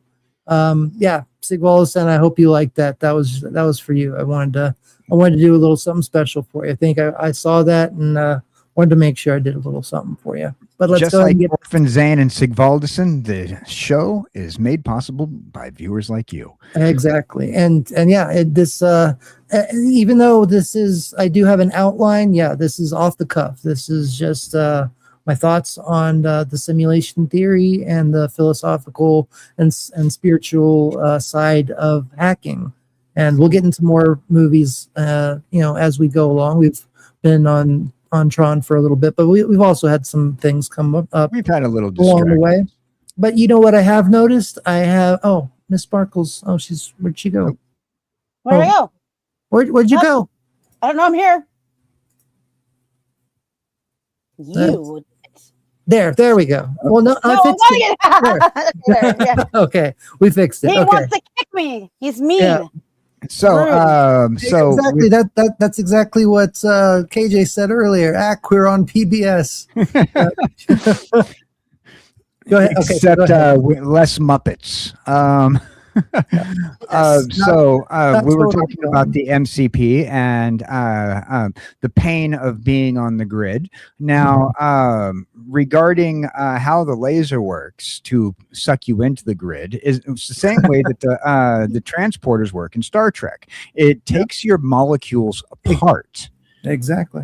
Stores it into the memory buffer of the device, and then puts your molecules back together in another spot. And now, has to rearrange it perfectly so that every molecule is exactly in the same place. That's why when they transport, obviously this is also just a camera trick as well, because it's if you're moving a lot, it would be difficult. But a lot of times, you'll see them transporting and they'll be perfectly still. And that's to make sure that all the molecules stay in the exact same positions. Go ahead. I saw a documentary about when they, back in the 90s, when they allegedly transported the first molecule using a similar device as what's represented in TRON. Yep. And they said if Star Trek were real and the transporters were real, they'd use a similar technology. And when it takes your body apart, what it actually does is it takes apart all the molecules, memorizes them, and then it doesn't put them back together when it transports you. It actually destroys you. And recreates a clone. I've heard this theory as well. Creates the clone. So much, in fact, that what they decided to do is they did a whole episode of Star Trek based off of the alternate Riker. Because Thomas Riker. Yeah. And so because it saves you into the memory buffer. They also did this with Scotty. And, that makes sense, but that's also terrifying as well. Yeah, you are not the original you by the time you get transported. You are you're not even the original clone. If you've been transported, enough, you are so displaced from the original you. That's touching on one of the fears that scientists have, and scientists have a fear about this technology because of something called Xerox effect. Are you familiar with Xerox effect? Yes, where where it's kind of like what's the game, you whisper something to somebody. Well, and it's kind of like that. It's kind of like that, but with Yeah. Xerox effect, just There's like the little whisper game, changes. there's little changes, but Yeah. it's changes in resolution. Like when you get a Xerox copy of something, like remember back in school when they used to turning recopy into and like an recopy uncanny and valley recopy. type of version of you. Well, kind of to a certain degree, but when you used to recopy the documents back in school, the teacher would give you a copied document, tell you to take it down to the office, have it copied, and it was already a copy of a copy. And every time, like the print would get blurry, or you'd see these lines on the page. You'd see, instead of why don't you just give me the original copy so we have a good copy? Well, so the problem is with every time that they transported somewhere in Star Trek, you would have this problem with Xerox effect. But Star Trek retconned this, and they said, oh, well, our transporters can do an immediate medical scan on you and get rid of any problems. Say, for example, you transported to the ship or transported to a place, they can remove cancer from you. Okay, well, then that completely destroys the entire episode tapestry, because he was stabbed in his heart. In his artificial heart, Picard was, and they could have just transported him and fixed him right up. Right, but they don't for a reason, and they actually in Tapestry they explain why that they don't do that. And in previous episodes, also with Tuvik, it explains why they that they can. Oh yeah, exactly. Rectum Vectum, Rex Vectum. It's like in Multiplicity with Michael Keaton. Yeah, they have one retarded clone that has to stay at home because they keeps multiplying. And it's different versions of him. I like pizza. Exactly like Multiplicity. Yeah, exactly like Multiplicity. So the thing is, what they did with Star Trek is with the Tuvik episode of Voyager, and that is that in order to they would only use the medical protocol on the transporters if they had like a disease that was contagious. Oh, so it would only be biological illnesses and stuff like that, but contagious illnesses, something that you may have picked up while on another planet, because what they'll do from there is they'll use your genetic profile from your last beam out in order to recreate you, and when the transporter takes you apart. And the same with the laser and Tron, when it takes you apart, it's only downloading your specs, including your memory profile. Okay. So your specs and your memory profile. So by the time you have this in Tron, it doesn't yet have this technology that could potentially be used for healing. But as far as Star Trek goes, how does that fix the anomaly that I'm talking about? Because I guess I'm still a little confused as to why Xerox anomaly. The Xerox. Why couldn't they when they beamed him back? Why couldn't they beam him back with his heart and because they don't have that spec. All right, so why not? I thought that they explained it away as like that happened while before his first beam, because he was in college at that point in time. He was at Academy. He was at Starfleet Academy when he got in a fight with the Nausicaan, and he got stabbed. He was not a captain yet. He was at Starfleet Academy on a leave. Yeah. That's how the storyline goes. I guess I'm fuzzy as to. So he had never beamed yet. No, I get that, but I guess I'm a little fuzzy on the initial injury that started the whole episode. Right. Like, was his artificial heart not? The artificial heart was added. Okay, so the artificial heart itself. You can beam items. The same way they covered that in Enterprise, they cover that in everything else, and also that's kind of the technology that they're working on in Tron, is to beam a physical item from one place to another. Now they weren't intending on beaming humans from one place to another. I'll beam your hand. Yeah, Well, I mean, I mean, they're the Apple and stuff, but Right. but I think you're missing like what I'm actually, maybe I'm not explaining what my query is here.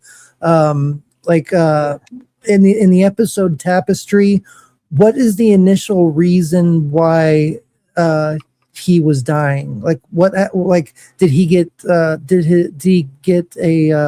another All right, like stab in his heart, or was his artificial heart? When he was stabbed in the heart, that was when he was in When he was Starfleet younger, Academy, yeah. when he was young. But did he get before stabbed everything. again in that episode? No. Okay. So, Like how does the episode start with him dying? They explain his whole artificial heart does. It only has a certain lifespan on it. But again, that lifespan, that's a very tricky plot hole in it, because the way that Star Trek references it is that they save everything from each individual trip in the memory buffer. So like there are certain medical protocols that they do, like so if you caught a disease on another planet, they'd the memory protocol for the medical protocol will use your previous beam out as your thing. They're not going to change your life to prolong your life. That would be unethical, especially in the Star Trek universe. What they so I found my answer. So it says in Star Trek The Next Generation's episode Tapestry, Captain Picard's heart physically breaks when an away mission energy blast causes his artificial heart to fail. So right. So they give him a new artificial heart. That's a whole storyline of the episode, is they give him a new artificial heart. Yeah, but my initial question was what caused the heart to fail initially, and why couldn't they? I misunderstood you. That's why. In theory, they could have used the previous the specs from the that was saved into the memory buffer from their last one, but then that wouldn't give it any storyline. I get that. Yeah. You have to eliminate lore that you've already created in order to have certain storyline, especially when you create lore that is almost too perfect. I mean, if you think that's about why I wasn't trying to drag it out into like such a big thing. I was just trying to figure out what the initial cause of the episode was. Yeah, well, that was just a whole thing because the lore was too perfect. And by the way, Tapestry is one of my favorite all-time episodes. It's all good. It's up there with All Good Things. They touch on that episode a couple of times. They even touch on it in Picard. They go back to it in Picard. But so back to Tron though. So that technology being reused and reused, and how does that bring you to the singularity where you are one with the computer? That is our big question, right? So so once you're there, how and you have this line from Tron to Star Trek, or even The Matrix, depending on which fan theory you want to go by, or all of them. Because if you have The Matrix, you have to eliminate Star Trek. If you have well, how so? Like, well, time frames, depending on if you assume that depending on the year that you assume that the Matrix is going. I don't remember if they even say what year it's supposed to be. Well, they don't. That's the thing, is they don't. They never actually say. They just say that Morpheus just tells Neo that you think you're in the year 1999, when in fact it's closer to the year 2199. And that's just saying basically that you think that you're living in the 20th century, but you're actually living much further in the future than that. Like 2199 might just be like the low estimate. Like it could be in it's the 2100s, 27th century. But they have said that there's been 6 iterations of the Matrix at that point, and this is the 7th. So that would mean like, if you go by each anomaly probably would be living probably close to 30-40 years, something like that. So assuming that the time frame is in the 2100s, that would be roughly about the same time as the Star Jamie- Trek Enterprise TV series, you know, rather than because so unless unless by the time Enterprise comes out and you have that coming out of the alleged Third World War that they as Spock said in the in TOS that well, history is not exactly accurate the way we have it, you know. So then you'd have history to is assume, only written. It's written by the survivors, right? But Spock says everything's not accurate, and originally like Khan, the whole Khan thing, which spiked in World War III, was in the 1996 or 1997, and then they with the Strange New Worlds TV series, they turned it into the late 2020s. And so like there's a whole reason why I don't like when they add time frames to sci-fi. Yeah, I can see that definitely. You know, but then again, for theorists like me, there are so definite reasons that it's good. Like it allows me to connect certain things, but you know, anyway. so like Star Trek being set for Enterprise being set 100 years into our future, original series being set 200 years into our future, and then Voyager, DS9, and Next Generation is 300 years into our future. That makes more sense. But when they go back and they try to tell like timeline stories, particularly, and they even did this in Star Trek as well, they said, well, you know, the stories that we have in our holodecks, they're not sure if that's how the world looked, you know, at that point in time. This is no time to be talking about time. So assuming that what you're seeing is the same kind of information, I would assume that either that the Matrix goes after Star Trek. But then that would put the that would not work with the time frame that you laid out for the Matrix, that you say that that they say that it might, the time frame it might be. This is why I don't really like when sci-fi does like time frames, especially when you're trying to create fan theories.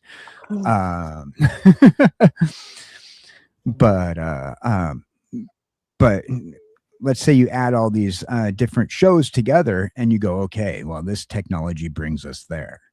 That brings us to the singularity concept. And I really, I'm not sure if you like Joe Rogan, but Joe Rogan talks about, tries gets really deep into the singularity complex as it is. And he's frightened about AI. It's frightened about monkeys too. Oh yeah.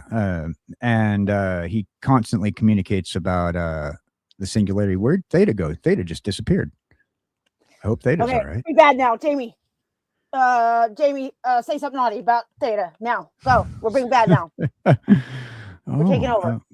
Let me send Theta a text message. I hope he's all right. Let's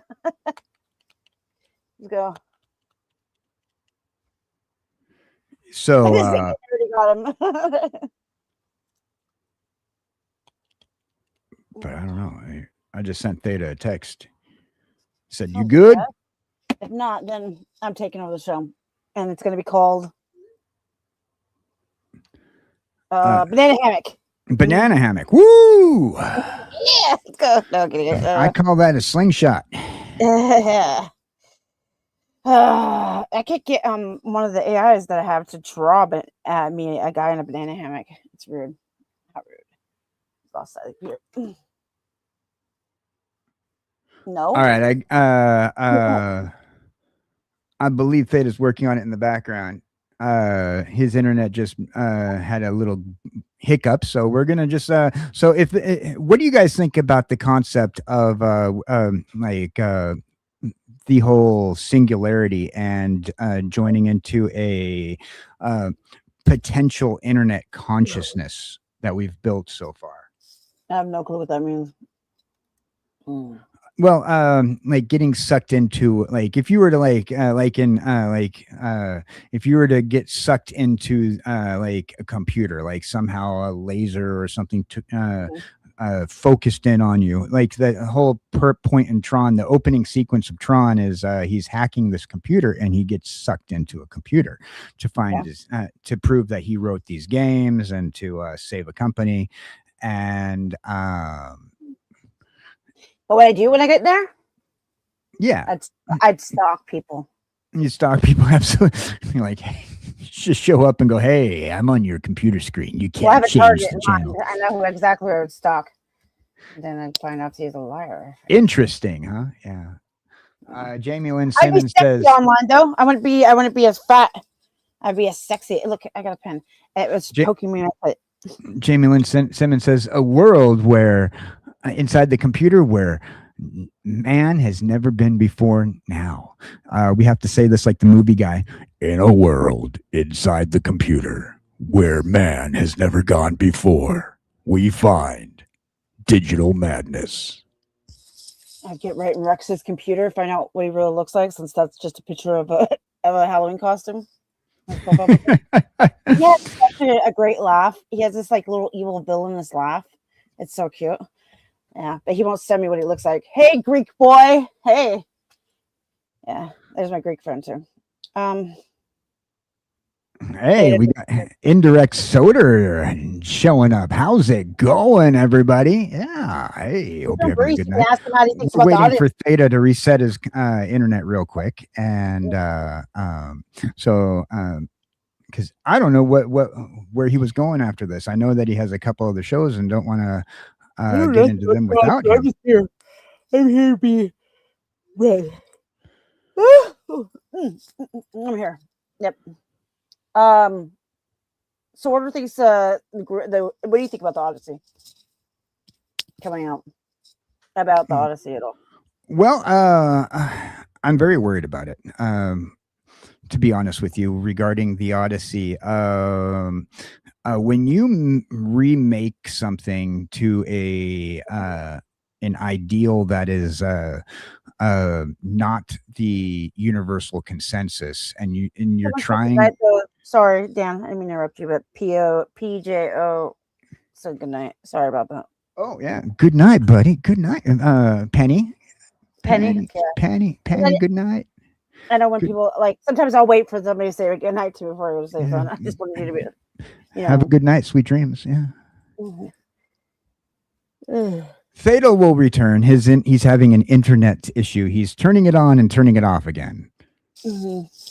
That's what he gets for all that porn on his fucking computer. No, anyways, now what were you saying? Jingle. Yeah, he's doing the turn it on and turn it off again thing. So he'll be back. All right, everybody. I am beaming back in. Sorry, everybody. There he is. He's back. There you go. Valdison was worried about you. Thank you so much. Theta is no more. Eldritch God Harvey Cthulhu is taking control of the show. It is now Harvey Cthulhu Productions. Trademark. Thank you so much, man. Play a little. Trademark. You forgot the copyright and 3 more trademarks. Oh, okay. Sorry about that. Here we go. You guys,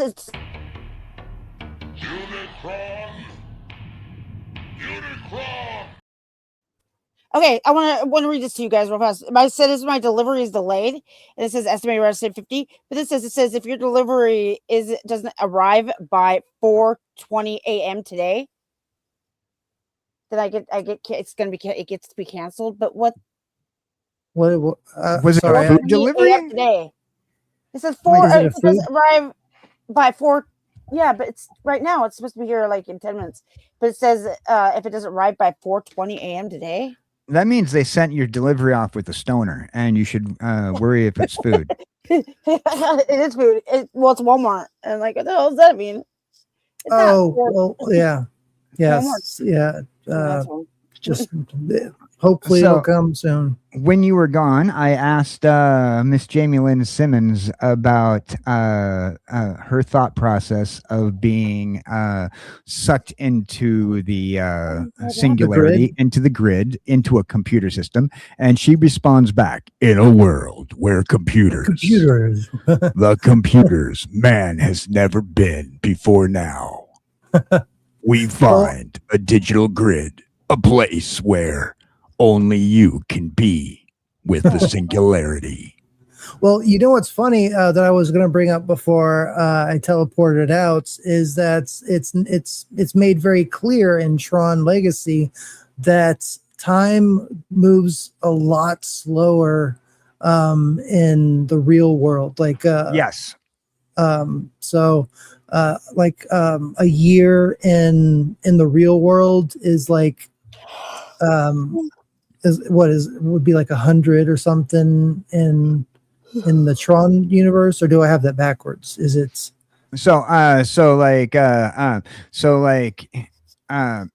what could 'Cause- have been like 100 years could be like 20 minutes to a day, even Exactly. in the Tron universe. I mean, think about it, right? When you are okay? set down to the piece of energy. Imagine. So when Flynn was in there, like he was in there for like he was in there for like 20 some or around 20 years. We'll just estimate 20 years because his kid was probably around 5 years old, and he was probably about Sam Flynn was probably about 25, 26 when he pulled the stunt and got into the grid. So it was about 25 years later. So Right. To Kevin Flynn inside the grid, would that have been like more like 100 years since he had seen- Absolutely. A minimum. It could have been almost an eternity. As far as Flynn was concerned, because he survived the grid. He survived the and this is not because when he goes in, that's by the time he gets sucked into the grid, as he explains it, that's the grid like for me, 2.0. I don't know if y'all know, but I was gone for 3 years just now. You were it was forever. Oh, We what'd were you do? worried. Well, I was living under a bridge for a while, and You made thankfully, babies.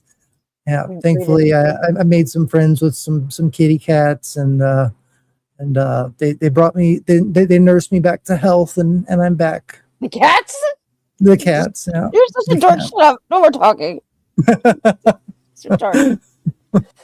Yeah. Well, Cats. I mean, you are on the channel Theta of Nerd Archaeology, so yeah, I am a dork. So Yeah, he cats bring him back. I mean, not bring him back, but help him out. yeah, kitty cat. I'm like Cat Man instead of Cat Woman. I'm Cat Man. She's like, I'm not even gonna touch that one. I know. I promised somebody I would start being nicer. I'm not allowed to be mean to anybody. So let's go. Thank you. Nice. All right, but I do since we are we're still talking about Tron. I do want to move into the Matrix, and I do want to move into the allegory of Plato's cave. It's very clear that Plato's cave, the allegory, is very symmetrical with the theory, the simulation theory and the Matrix and everything. They're trying to make the Matrix Plato's connect to cave. Terminator. What's that? They're trying to connect Matrix with Terminator. No. I'm talking about Plato, the philosopher Plato, Socrates. No, I'm just saying that they are. They're right now. They're trying to connect. They're doing something connecting with Matrix with Terminator. Oh yeah. But I'm talking about Plato's cave, the allegory right now. It's basically the cave is an allegory where it's a bunch of people that are chained inside a cave, and they're chained facing the wall. And so they can't turn around behind them. They're all chained together, facing one way, facing just the wall. And all they can see is the flickering of shadows behind them from a fire that's behind them. And this goes on for years. And so that's what they think that all reality is just the flickering lights, the shadows that they see, the horrors that they imagine in their minds and stuff. And then somebody finally gets free and leaves the cave, and then comes back and tells everybody, look, everybody, you're not, like, this isn't the reality that we have, that we've been, talking that we've been believing to be, there's actually a whole world out there full of life and colors, and it's not just flickering shadows and demons and stuff like that. And they all excommunicate him, and because they are going like with the whole groupthink mentality. And since, if one person doesn't believe and then the second person doesn't believe, then the third person is they're definitely going to start this groupthink mentality. Nobody's going to be thinking for themselves, even if they have somebody that actually has the facts of seeing reality for what it truly is. And so all these people are following this group mentality. It's kind of like a lot of people that have been doing it recently. But anyway, the whole place is an allegory for the Matrix, where, you have to believe that to think for yourself and take the red pill instead of the blue pill. And all these people in the cave in Plato's allegory, they basically have taken the blue pill. They've taken the groupthink mentality of this is the world that we live in. It's even though we have somebody that has broken free and has seen the world for what it truly is, we're not going to listen to them because it goes completely against what we have thought our entire lives. And since we don't want to go against each other, we have to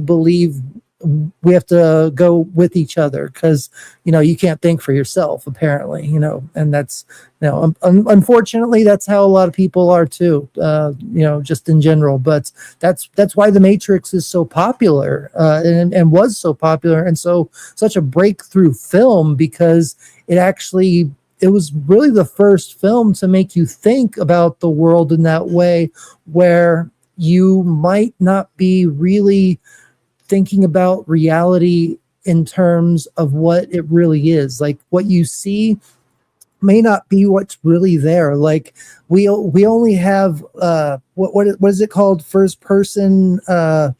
They called it residual self-imaging in the Matrix movie when they were talking about how he saw himself. In real life, it's called like first person syndrome. Yeah. It's where like you only see the world through your own eyes. So who's to tell you otherwise that anybody else even exists? Anybody else is even out there?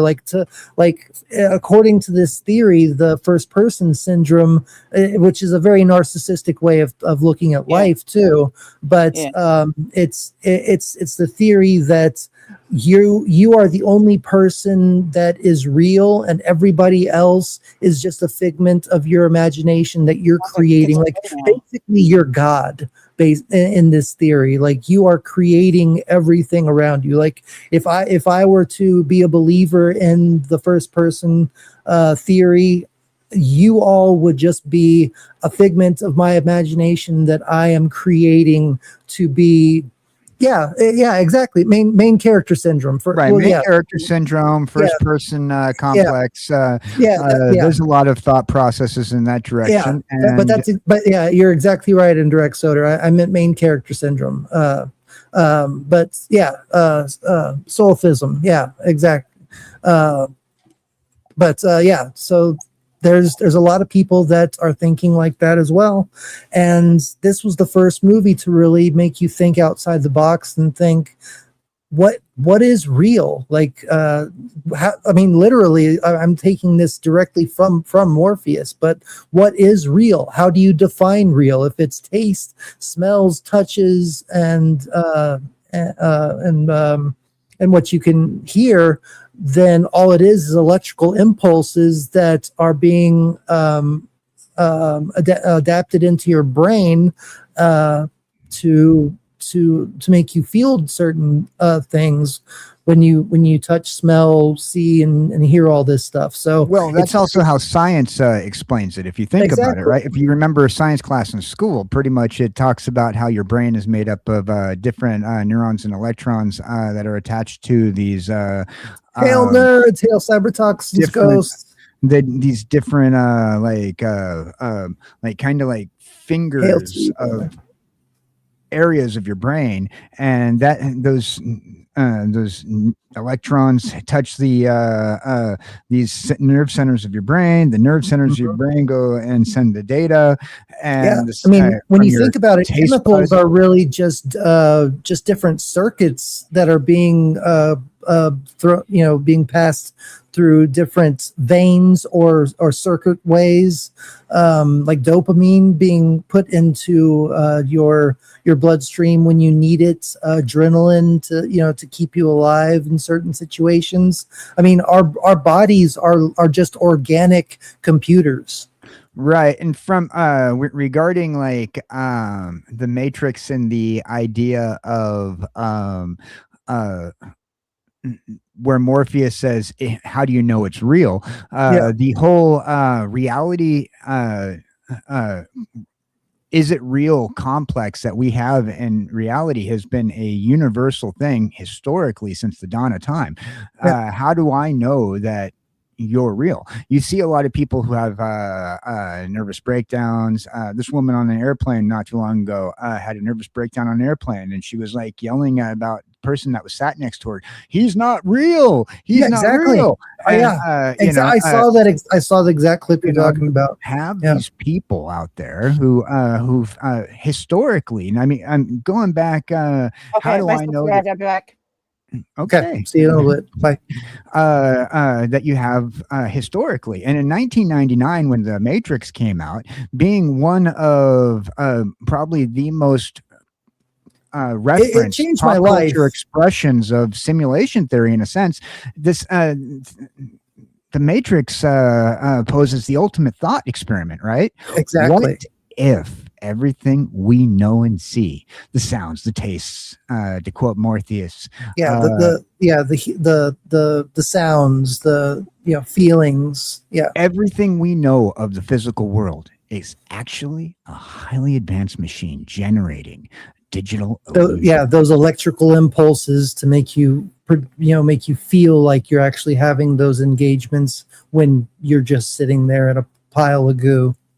And well, there's actually there is a in the DSM.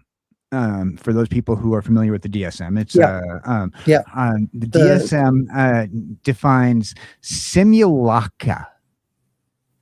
Okay, it's a mental condition where you believe that you don't exist. Everybody doesn't exist.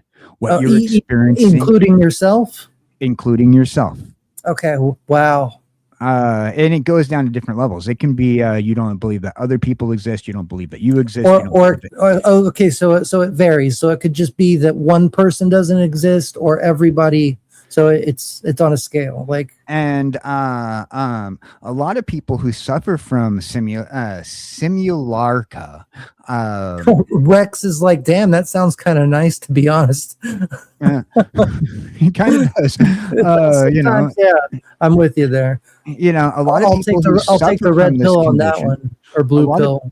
And a lot of people who suffer from this condition typically are of they don't have a belief in a higher power. They don't believe in a god. They're typically those who which makes perfect sense, who believe they're atheists, and they're so the Wachowskis deeply influenced the Wachowskis. Actually, the Wachowskis didn't. I mean, they did write the script for it, right? But it actually comes from two philosophers, modern philosophers, which I've read a lot of one of their books. One of them was a French philosopher, by the way.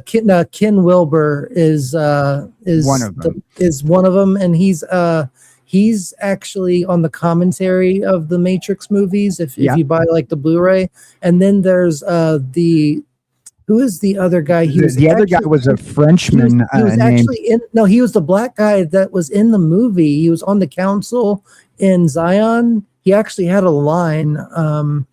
Well, I know that one of the people that inspired the script itself was like the Merovingian. Maybe that's where the Merovingian Frenchman came from. The Frenchman was named Jean Bardallard, and he wrote a book of the same name. The film illustrates the concept of hyperreality, which symbolized the signs of the digital matrix replacing the original reality, and that there was a whole book upon it. And the thought process is Gene. Now I don't know if I'm saying his name right. Cornell West. Cornell West. That was a guy in the movie. But he's also a philosopher. Right. It was him and Ken Wilber that did the commentary and were the direct inspiration for the Wachowskis to make The Matrix. Right. Well, I got my information from an interview with the Wachowskis, and they were talking about Jean Burdell. I'm sure that there was another one. And my research after I was talking about Jean Burdell and his belief that we may be already living in a post-apocalyptic Earth. Yeah, it's true. If you are going to go looking for a book by Ken Wilber, No Boundary is the easiest book to start with. I highly recommend checking that out. We got my boy DJ Longhair just popped in. What is up, you squirrely squirrel nutcase? You're muted. Probably getting his audio set up. Okay. We'll wait till he's. You didn't see that, everybody. That was just a figment of your imagination. Yeah, you haven't you haven't gone through the Matrix yet, but okay, here he is. There he is. There's the nutcase. How are you doing? How are the acorns hanging? Yes, he's still trying to get his mic set up. Maybe, yeah. Okay. Yeah.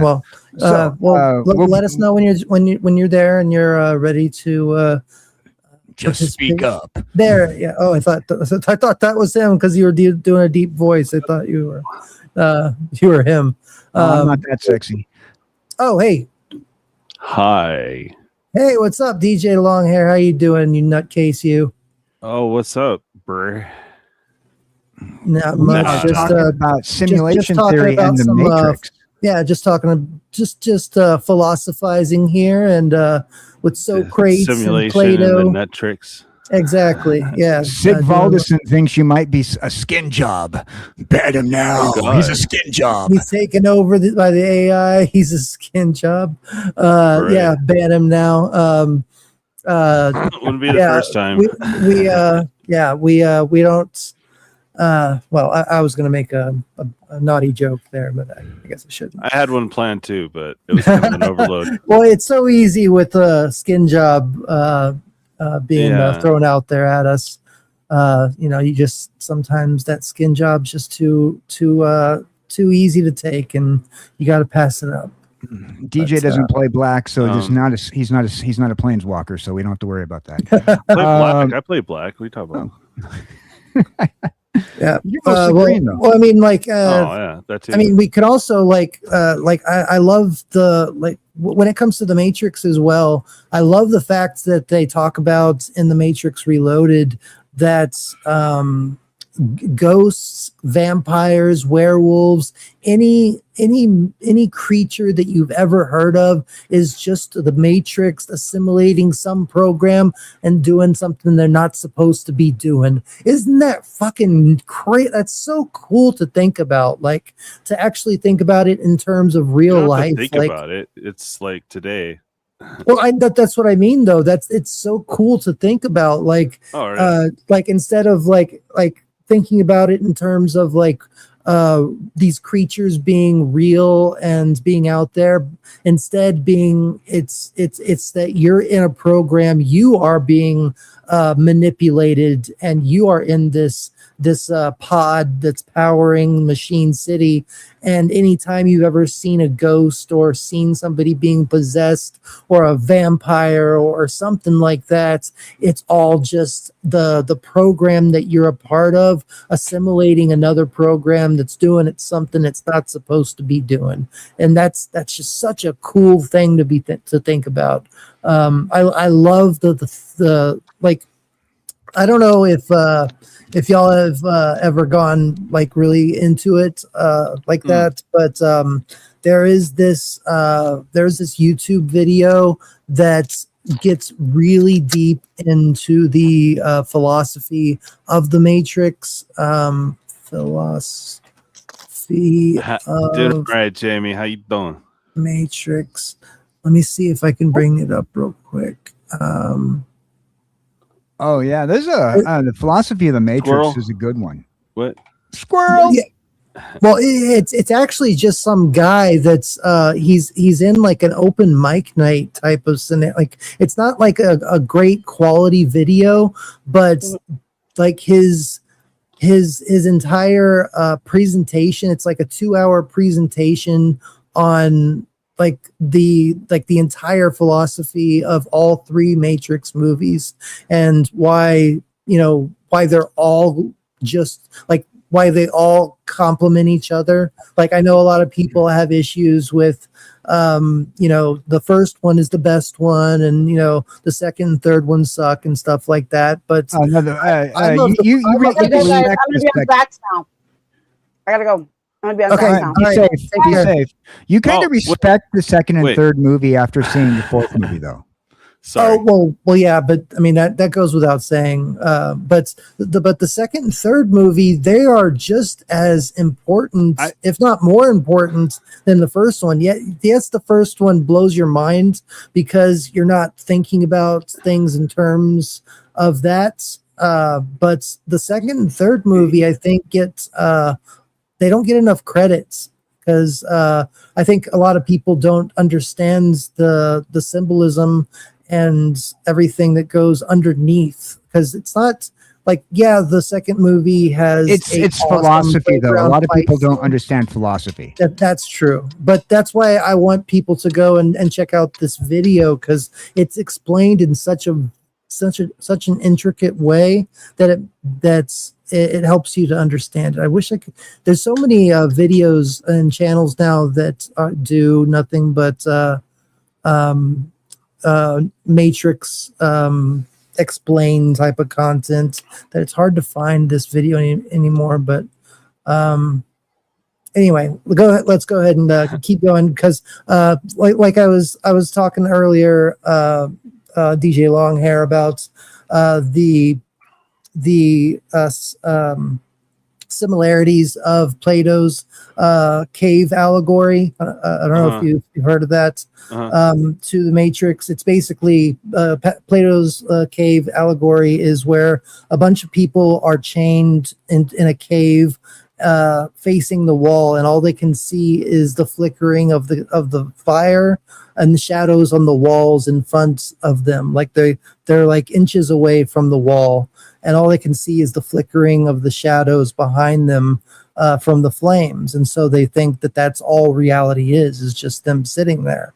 And then finally somebody breaks free and they go outside and see the real world, and they come back in and tell everybody, look, this isn't we've all been tricked. This isn't reality. Like there's so much more out there, but everybody's so ingrained in their reality that they refuse to believe him and excommunicate him from everybody, and they go on believing in the blue pill basically. And that's literally like how the Matrix is. I mean, everybody. Well, that's also, you have that theory on the internet as well. It's a major meme.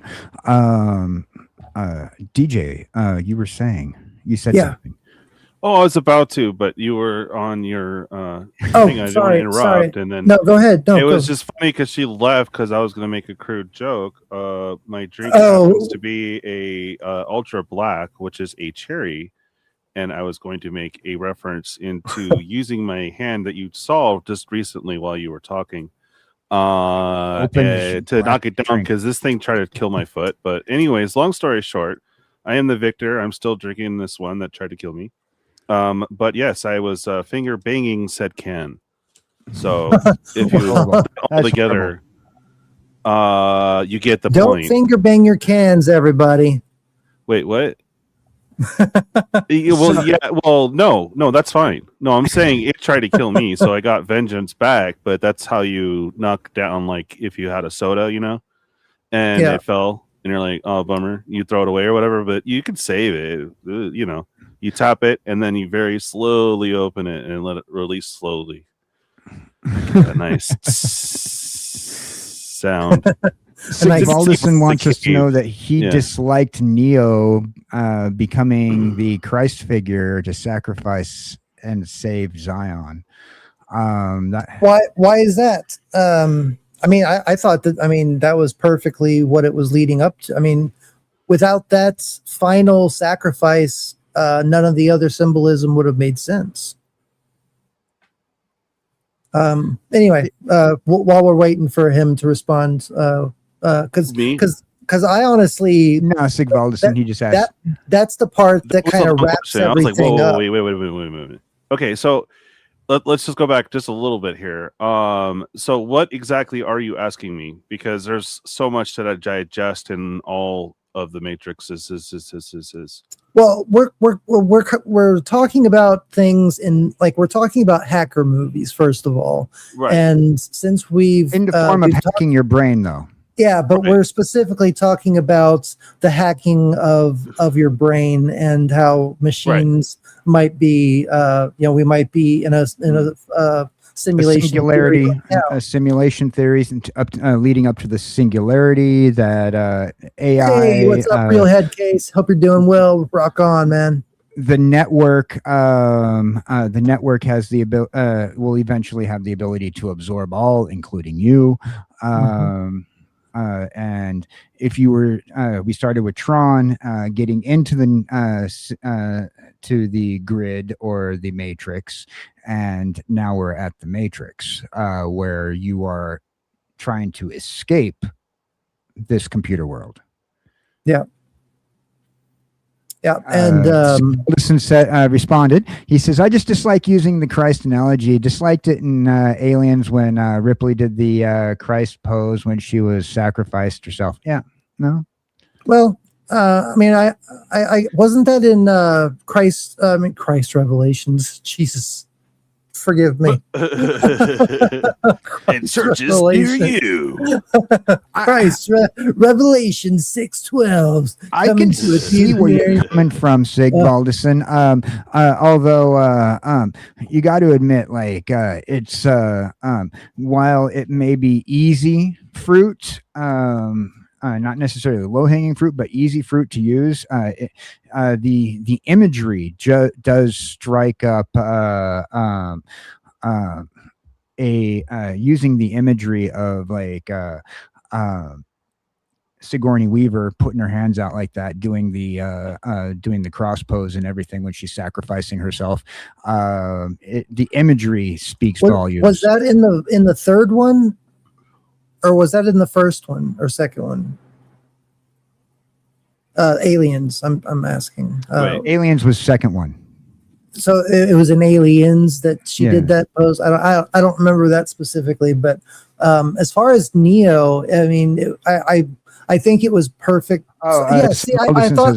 Yeah, see, that's what I thought too. That's everything past Aliens, the second one, I kind of discount because I did. One was Aliens Resurrection. That's right. Exactly. With Winona Ryder, and Ellen Ripley is actually a clone, and she gives birth to another alien. Yeah. So I don't really count that one as a part of the. I know it is because that's just how Hollywood works. Well, but the cloning process goes back to if you were to make a copy of something, you're going to have to start out with you got two thought processes, right? You have the husk, and then you have the data. And so you're going to have to transfer the data into the new husk. So, the same thing with, in a sense, what the thought process with, for example, from the Matrix to Star Trek, you are creating a brand new version with the same memories, and Sigourney Weaver's character virtually is resurrected. You are virtually killed and resurrected when you are taken apart by the laser in Tron, taken apart by the transporters in Star Trek, and put into the buffer, and then remade into a brand new being. Which is actually why I kind of I'll meet you halfway, Sigvaldason. I think that they should have had the Neo be the second version, the second anomaly, because that would have actually made more sense in the Christ-like scenario. Like the first anomaly died and did the not did the wrong thing, but he sacrificed himself for everybody. And then the second Neo comes and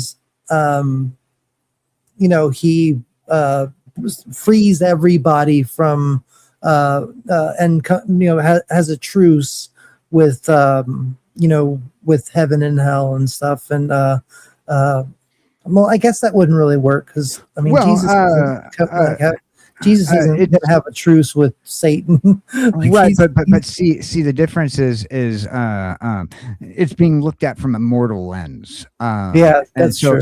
So you can't like go like, okay, the entire religious aspect of the thought process is you'd be kind of just like overthinking it if you're trying to look at it from a I am. These movies are being written from a mortal lens, from a human lens, with human characters. One thing that I do like is that it shows the ability of Neo to use his powers inside the Matrix and outside the Matrix. So basically, like he's half like just like Jesus.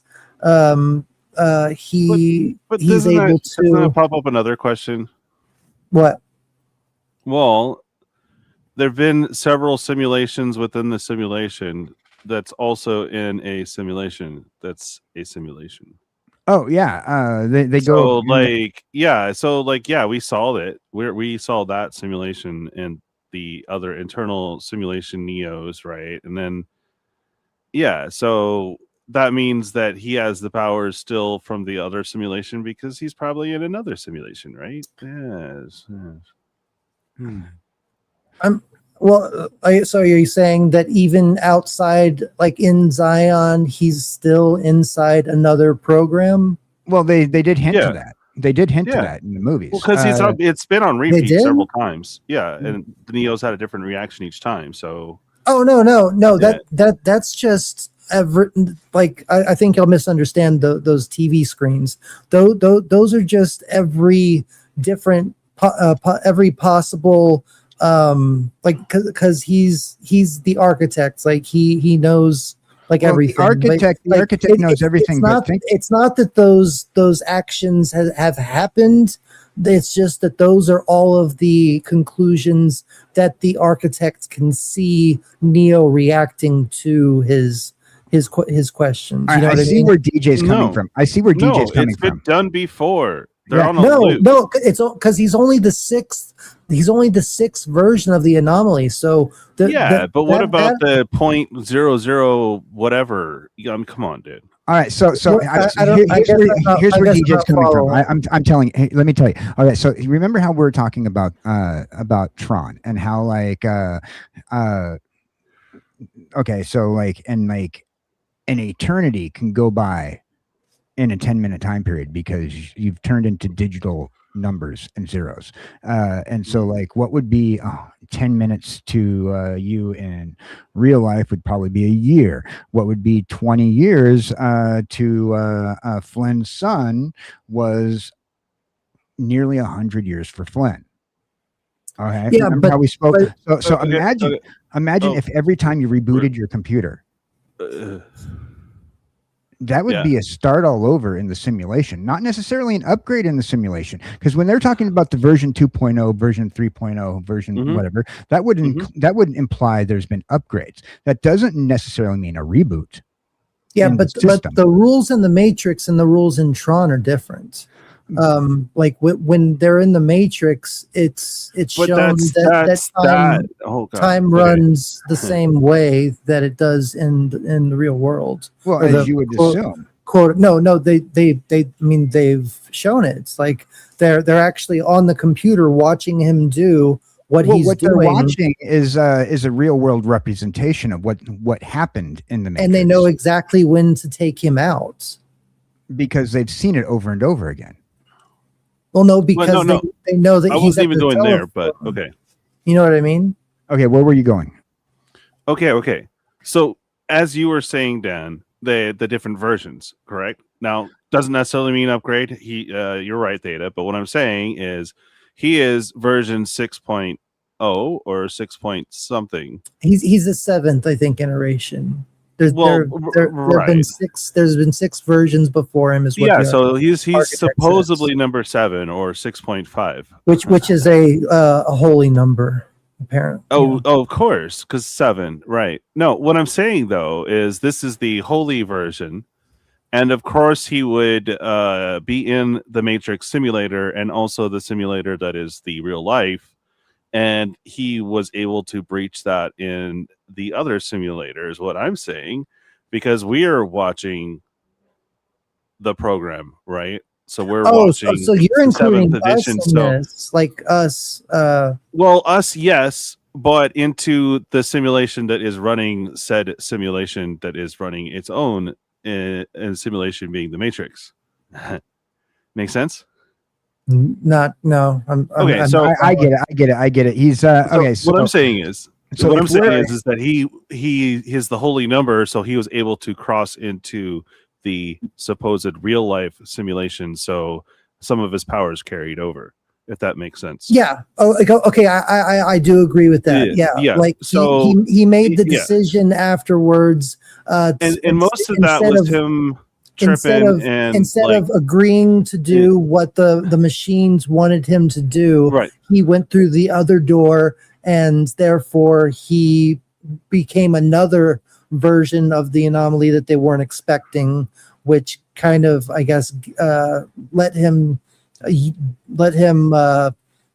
gave him more powers, I guess, in the real world. And He gave a link to and the also in real. response to, well, not necessarily the Christ theory, but not liking the other ones, is because they're getting hot fixes as it's progressing. So now, like on the last one, they've added so much crap that you're like, bruh. Well, do you mean like, the last you one have- is in like the fourth one that I don't count as the actual, like, is that what you mean? Well, like just in any case scenario, when you think about a hotfix, right? Hotfix isn't an upgrade. It's not a thing. It's usually like they or added server data maintenance. packs. Like there's server maintenances, data packs. Like Yeah. I play Minecraft, right? And I Mhm. play Minecraft on the server, and that server gets data maintenance. They don't necessarily. If I'm playing a certain world, this is going to be the same the world. It's not. glitches- They and don't the add glitches- the new version to my world. And programs that were still running that shouldn't be running, but somehow had a hot fix and tweaked them a bit. And then they have the last of the movie, not counting comics, books, or other games or whatever. Just going by the movie, it is a hot mess, right? You have Medusa, vampire, snake-haired dudes, and like werewolves. Yeah. Ghosts, So some furries got to the programming a little bit. So hey, whatever, right? So now it's a mess in the Matrix, and now it's glitching so bad that it's now messing with the real life Matrix per se. So now he's got superpowers there too. Technically, those old program, like the werewolves and stuff, like that protect, like the ghosts that are protecting the Merovingian. Those were actually it's theorized anyway that those are ex-agents from a different version of the Matrix. So werewolves, vampires, like they all, the Merovingian kept a few of them to be his guards in this new version, because he gets to transfer over because he has power over the trained man, which is basically like I don't know who to. I guess you'd compare him to Charon, the boatman of the River Styx. Mm. You know, like you bring the souls to Taurus or Hades. But these other characters, though, are very much similar to the characters, the programs that were acquired. That's what I'm saying. In the grid, that's what I mean. Yeah. You know, I mean, a lot of those programs didn't get updated because they were taken over, controlled by the MCP.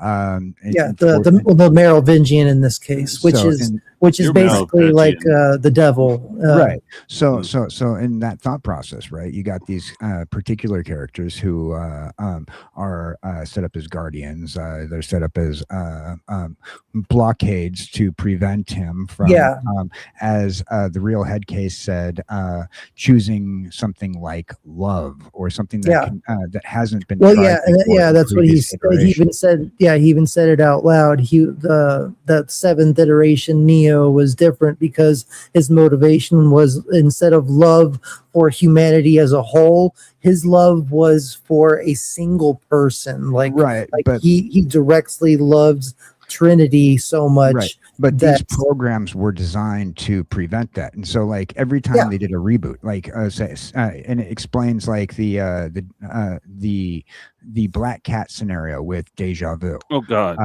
Wait, Trinity. Can we go back to Trinity? Yeah. Okay. So I don't know what the hell she was on, but she got booted into a really bad Star Wars simulator. It was like a fan-based thing called the Acolyte. And then she wasn't in the movies anymore. And then she came back all old in the new Matrix. I was like, I don't count that. And then I don't talk about that. Wait, did she film at the same time or something? I don't. They were filming at the same time. I mean, really, they were filming that. The other Matrix was like, what? I forgot what it's all about, and I saw like one and a half. The other Matrix is literally a fuck you to Warner Brothers because the Wachowski trans people. I don't know what they are technically. I mean, I know that they're men. Yes. They're men that transitions into be women. But whatever. They didn't want to do the movie, and literally they wrote the entire movie as a fuck you to Warner Brothers because they didn't want to do the movie. So the whole first part of the movie is about like making fun of the company that's making them do a game about the Matrix and shit. So that's what happened with the second Joker. I really fucking hate how. I mean, I'm sorry for anybody that found any kind of symbolism and something for the fourth movie, but I really fucking hate how they retconned. What do you call it? Retconned. Retconned. They retconned the whole thing with Neo having his powers only because he was around Trinity. Whole thing that's bullshit. I mean that pissed me off so much. That's like saying that, I mean, because basically the whole story is about Neo being a Christ-like figure that's supposed to save humanity and stuff like that, and then you're basically saying that Messiah figure is only there because of the woman. I mean, I'm not putting down women. I love women. Women, we wouldn't have a society without women. I love y'all. Y'all are amazing. But in the Bible, it's wait. Oh, sorry. Go ahead. I was going to say that Matrix that we saw is probably like Matrix, like, I don't know, 11.910. Like the server's barely holding on. That's what you got. With all the updates and hot fixes and everything, we got the new Matrix. That's what happened. Yeah. So, like, including or excluding, however you want to do it. I'm not going to tell you how to. I mean, and that's what I was saying. Like, if you found, some cool stuff in the fourth movie, more power to you. I didn't like. I don't remember it. I watched it. Well, I don't remember I anything. never watched it. Honest, It was so mind numbing. I watched videos explaining the movie and yeah.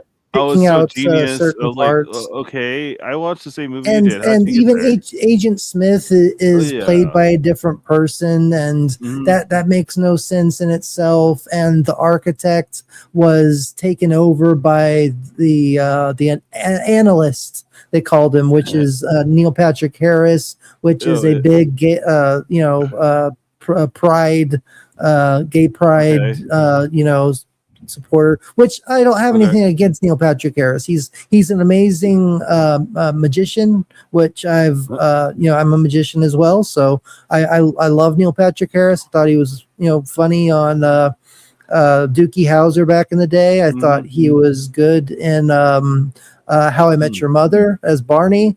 He's a good actor and everything, but to be fair, he's very he's very pro pride, and that whole thing with the Wachowskis transitioning, they really made it they really like completely turned the mythology of the Matrix upside down to where it wasn't about Neo being the anomaly. It was about the both of them like needing a and if they would have started with that in the first place, it was a virtue signal movie. It was a virtue signal movie. I was down with everything until they put that bluebird creature CGI thing in there. Oh, right. Yeah. I know what you mean, man. It was like I was totally fine with it until they started playing blue. I was like, bruh. What's up the bluebird, man? It started to become really silly at some points. And I mean, they spent most of the movie just sticking their middle finger up to Warner Brothers anyway. Yeah. So it wasn't really even a movie. That's all these movies are, and then they get these people to buy into it, or the studios to buy into it, and you're like, dude, you got ripped off, man. Yeah, exactly. Well, I mean, the only positive thing that I can say about it is that Keanu Reeves is known for doing good things to the people behind the scenes when he's on a movie. Like I've heard him, buying Rolexes for everybody behind the scenes. Oh, Keanu Reeves is dope. Yeah. Yeah, exactly. Like as a real life person, Keanu Reeves very down to earth. He's one of the coolest celebrities I've ever heard. Yeah. But we can move on to Revolutions, or another movie if we want. We're gonna go for probably another 15-20 minutes, and then we'll start plugging channels and closing down shop and getting ready for tomorrow's stream on the rest of the Spider Noir show. So if anybody wants to stop by tomorrow and watch the last 4 episodes of Spider Noir with us, feel free. But yeah, let's continue talking about the shows, the thing that we're doing right now with the streaming and talking about stuff. So here's one that you probably didn't want. Or I don't know. Some people got it, some people didn't. But another one was Brazil. Oh, Brazil is. Oh, thank you for bringing that up. Terry Gilliam is amazing. Brazil, dude. That wasn't on my list, but I'm glad. Oh. I'm glad you brought it up, man. I don't know that I have the computer space, but the scene that's going to be a movie that I watch on my Cosmic Theta Theater Sundays. Okay. Well, sometimes I don't know if I have the space at the moment because I'm working on other projects. But so the scene where he gets strapped into the chair. Yeah, right. I'll bring it up right now. So, go ahead and talk about it while I bring it up. Oh, okay. So he's strapped to the chair, and he hasn't injected him or anything yet, right? Nothing happened. It goes into this other thing where he's now saving people or something. You know what I'm talking about? Yeah. Okay. So what you do is you start cutting that in and you cut out the beginning. And right when he's strapped in the chair, you could start off where he has that vision where he's out saving someone or whatever. Mm-hmm. And then you cut in to the start of the Super Mario Brothers movie adaptation of the popular video game. Yeah. Okay. And then you in the credits at the end there. And then you flash back to the rest of him being the hero. Or you could just make that, just cut that out. It's the Super Mario movie, right? And then he comes back to reality and he's dead. Yeah. And he says, I didn't even do anything to him. Yeah. This is the movie we're talking about. Yes. Don't fight it, son. Confess. Yes. Okay. Quickly. Confess If you hold out quickly. too long, you could jeopardize your credit rating. Right. All right, Here I'm you going to go. pause it every once in a while just so no copyright stuff. But Wait, this is look, Brazil. this is like Cerebro. This whole room right here. Yeah. And then they come in. This is a really trippy movie, everybody.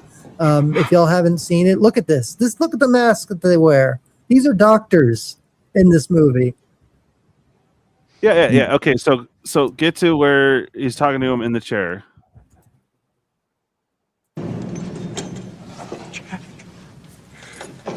And this is his friend. Y'all need to see this movie. We need to watch this sometime soon. Jack, this is all Now, this actor is not actually in it, but who is in it is his friend, his trashy friend, the guy who plays Mario. Oh yeah, Bob Hoskins. I know. Mhm.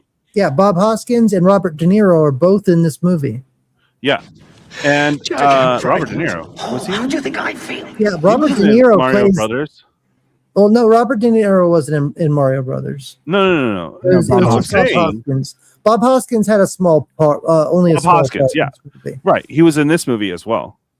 And That's what I was saying. Yeah, he had a small part in this movie. after he goes down or whatever, he's watching his friend in the rest of the world, which is Super Mario.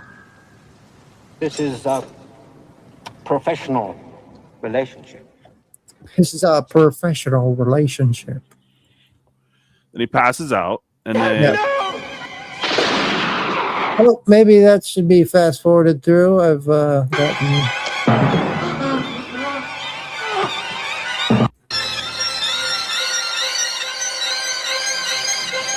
And then here comes. here comes Mario.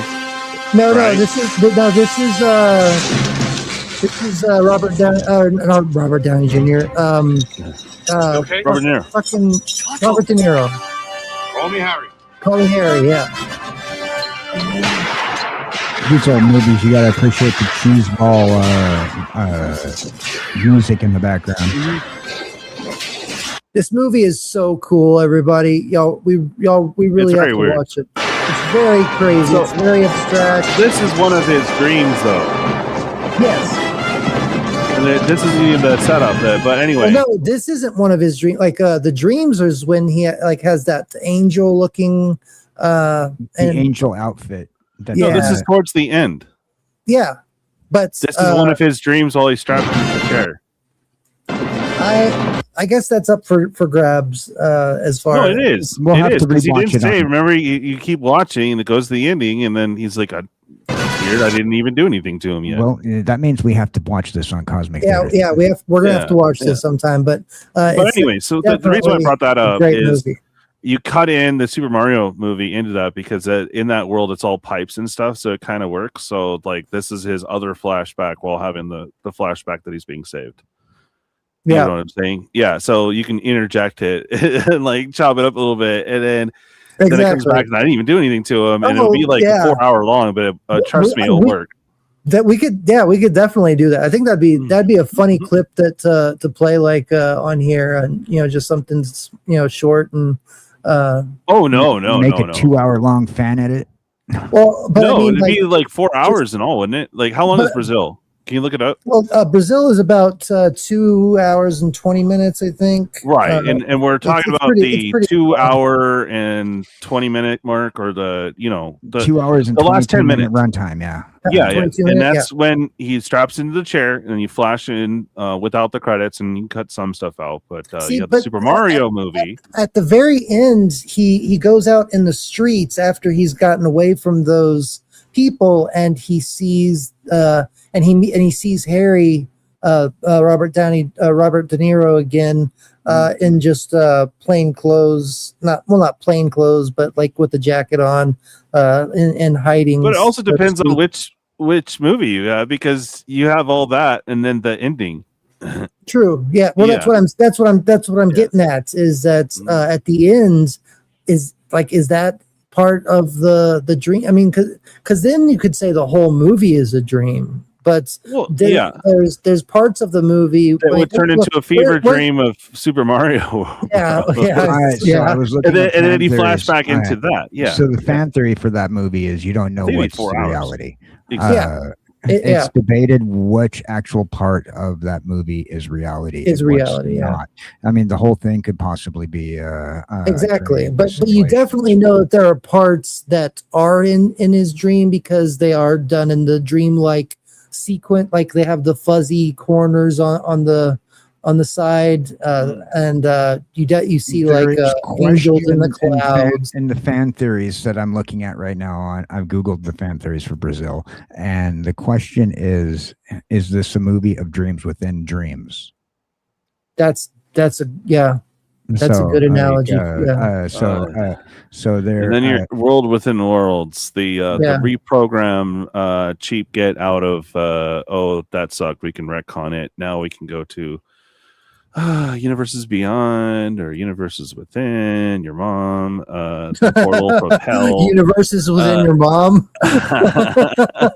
Man, I wonder how many universes are in my mom. Oh God, dude. But anyway, it's the thought process that it could be like dreams within dreams in that movie. Exactly. Jamie, Loki wasn't meant to be the time god, so that's a thing. Yeah. Yeah. Yeah. Thank you, Jamie. Yeah, I think that this has been a very fun stream. We haven't even got to like the majority of stuff I wanted to talk about. I'm so glad that you brought up Brazil, though. Like that is definitely a movie. I've always wanted to do it, but I just don't have the space. Well, I have the space to do it. So when he gets to that part, when he gets strapped in before the hero scene, yeah. They take him to the room, I think, and then we can cut in parts of Super Mario. Yeah, World, exactly. And the hero scene and the. It just be like a fever dream, and just basically. Oh, there's another one, Jacob's Ladder. Oh, dude, that was a lot of people say that was the inspiration for the video game Silent Hill, which is one of my favorite game franchises. Right. Yeah, Jacob's Ladder with Shawshank Redemption guy Tim Robbins. He's great, but that's another one that really should be on this list, because that could be like a hacking your brain type of dream. Like it's man, I don't want to give anything away, so I won't. That's a really good movie though. So are you crashing, or what's going on?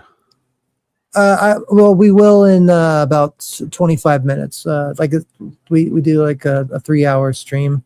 No, I was asking what you're doing afterwards. You're just crashing? Oh yeah. I'm gonna crash out. It's been a long and difficult week for me. I lost one of my jobs, so man. I've been really. We're all roughing it right now, bro. Yeah, really really freaking out, trying to figure out how I'm gonna keep going. But we're not going to talk about that here. We're going to have fun. We're going to have fun, everybody. Anyway, I am really glad you brought that up. But we got to talk about a lot of cool stuff today. Star Trek a lot, Tron. But it wasn't even like a half of my list. Oh, we also had Chris Gorst drop by. Nice. You know Chris Gore? Like I don't know him personally. I like to say hi to him. He was the the creator of what was a Film Threat, and he was a writer on the G4 show Attack of the Show. Okay. Yeah, I mean he does a lot of stuff with like so he one of my friends Scythax and King's friends well, King is friends with Scythax as well as I am, and Scythax is friends with Chris Gore, and they're at a party right now, just hanging out. And nice. He called in and got Chris to say hi to everybody. That was nice. That was nice. Awesome, man. That was really cool. Nice. He's literally one of the reasons, like a direct inspiration to starting my channel. Him and Jason David Frank.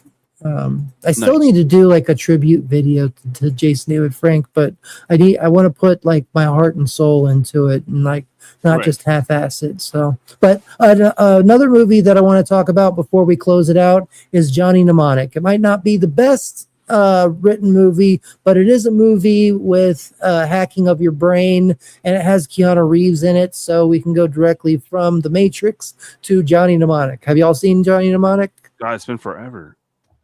Man, great movie though. Yeah. It's funny because he can only, I'm putting it in my queue right now. Thank you. He can only hold, I think, what is it, like 10 gigabytes in his head or something like that, and like with an upgrade, a booster or something like that, he can make it to 15. And like just thinking about today, where we have like terabytes worth of information on just like see this little thing right here, inside of it is 2 gigabytes. Like that's 2 gigabytes. It's 2 gigabytes worth of information in there on an SSD. Yeah, I've seen that, and they have these ads now for like, it's gazillion terabyte, like whatever aftermarket. We bought too much. Yeah, it's like whoa. But yeah, Johnny Mnemonic, he plays a courier of information in his head. So he has like an implant in his head where they plug in. And data is basically like your currency in that world, where your data that you can switch, get around, which is how we started this whole show, is talking about how information is really what's the whole theme of hacking started out from. Hacking being like Did I not see this movie? I know I've seen it. Oh dude, yeah. I mean, it's not the best movie, like, but it's a even fun old movie. Movies are better than what's out right now. So. Exactly. That's true. It's you're definitely gonna have fun watching it. Like Dolph Lundgren plays like a priest bounty hunter. So like his cross, like he takes it out, and that it's his knife. And he's kind of like a futuristic. He's kind of like a futuristic Helsing, but kind of, yeah. But he's also mostly cybernetic as well. Like there's like he's made of like metal, like that's why he's so hard to kill. Also has Ice-T in it. Yeah, Ice-T is also in it. Dina Meyer. Henry Rollins. That's right. Henry Rollins was in that. I have one that's a reach for you in this regard, because it could be program, I guess. Would have to be the weird, crazy movie Tank Girl. I love Tank Girl, but Tank Girl based off a comic book. Yeah. I don't know if that would be a hacking movie though. It could be. I would have all the weird comic book interludes. I mean, I guess. Yeah. I mean, it's really crazy, like the kangaroo people and stuff like that. It's definitely a fun movie. Yeah. But so here's my description of Johnny Mnemonic. So, in a world where William Gibson, Keanu Reeves, is a data courier who has a secret stash of information, and it's implanted in his mind. Yeah. However, the data will keep Johnny. He cannot retrieve it within 48 hours. Yeah, because he uses a booster. It's difficult for him to get the information out because he overloaded himself. He has to get this information within 48 hours. Yeah. Now, and you know that guy that has the that fingernail thing that he takes out, and it's like a laser that he like cuts people in half with, and you know, the freaking it's like it's more than just it's kind of like a hot, it's more like a hot wire kind of thing that he pulls and like uses like a lightsaber, like a lightsaber whip type of thing that he cuts people and but also if I remember, bound to happen. He was in Big Trouble in Little China too. The guy that does that. The Dennis Akamea. He plays the is? Asian bounty hunter who also wants the information within Keanu Reeves' head.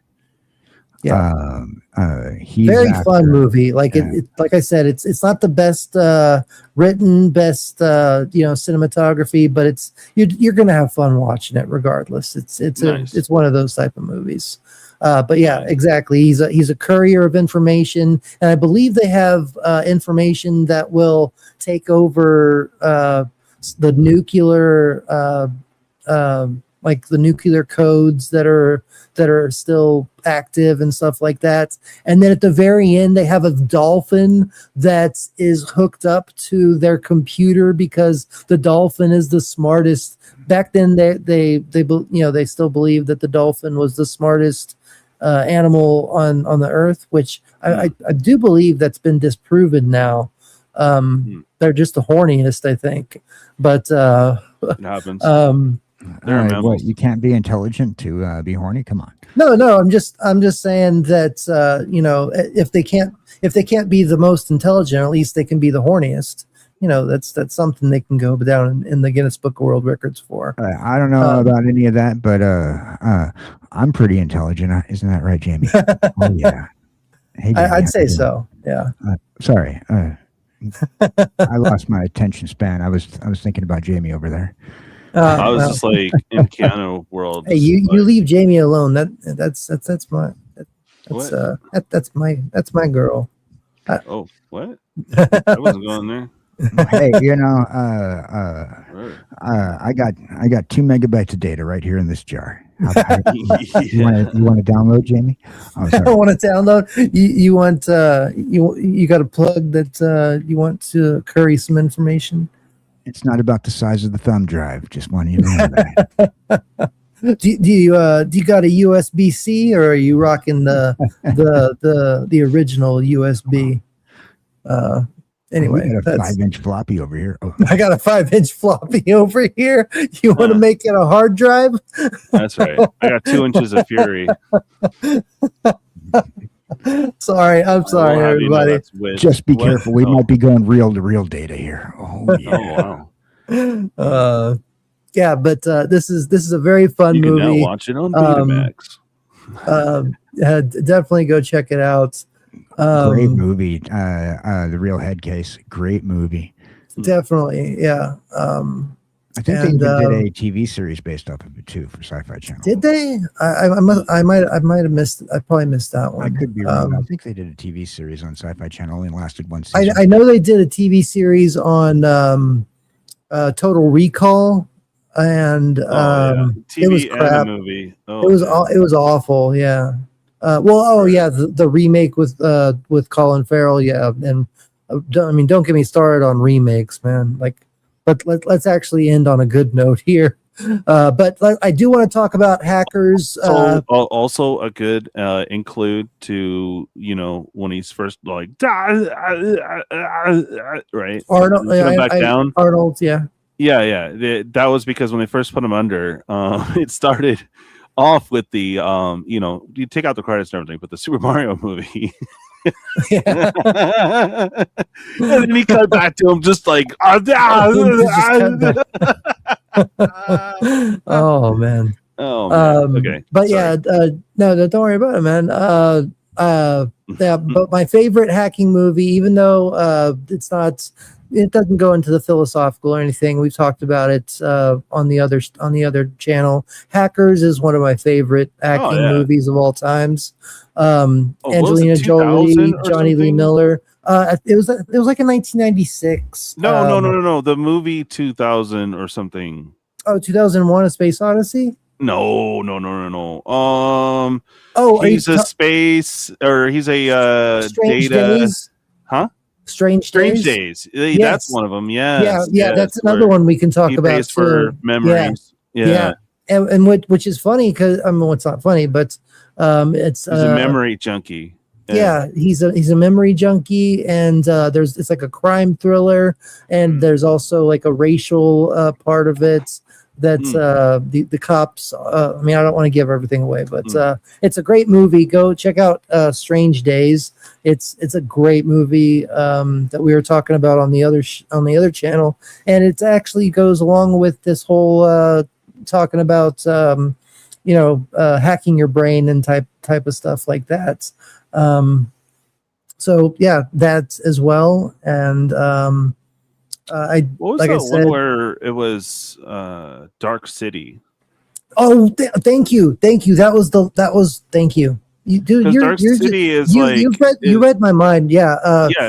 John it's not Murdoch. necessarily hacking. No, it really kind of is though. Yeah. It's chemical hacking. Right. Because they transferred one day you're poor, next day you're rich. They transfer your memories, and they literally hack the. I mean, I'm not going to say what it is, but they hack where they live, and they literally change buildings overnight while they have they make everybody fall asleep.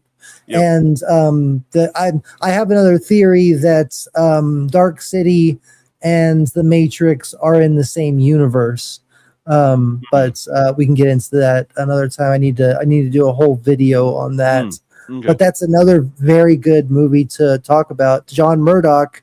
I'll just touch on it a little bit. Here's another one. Real quick. Okay. Thomas Anderson is literally translates to son of man. Anderson means son of man, and John Murdoch is man of the sea. And in Dark City, he's searching for what? The Shell Beach, the sea. So there's some connections in that way. There's a lot of other connections that we can go into. But go ahead and make your last few points. And not another point, but although you can't really say it is, sorry,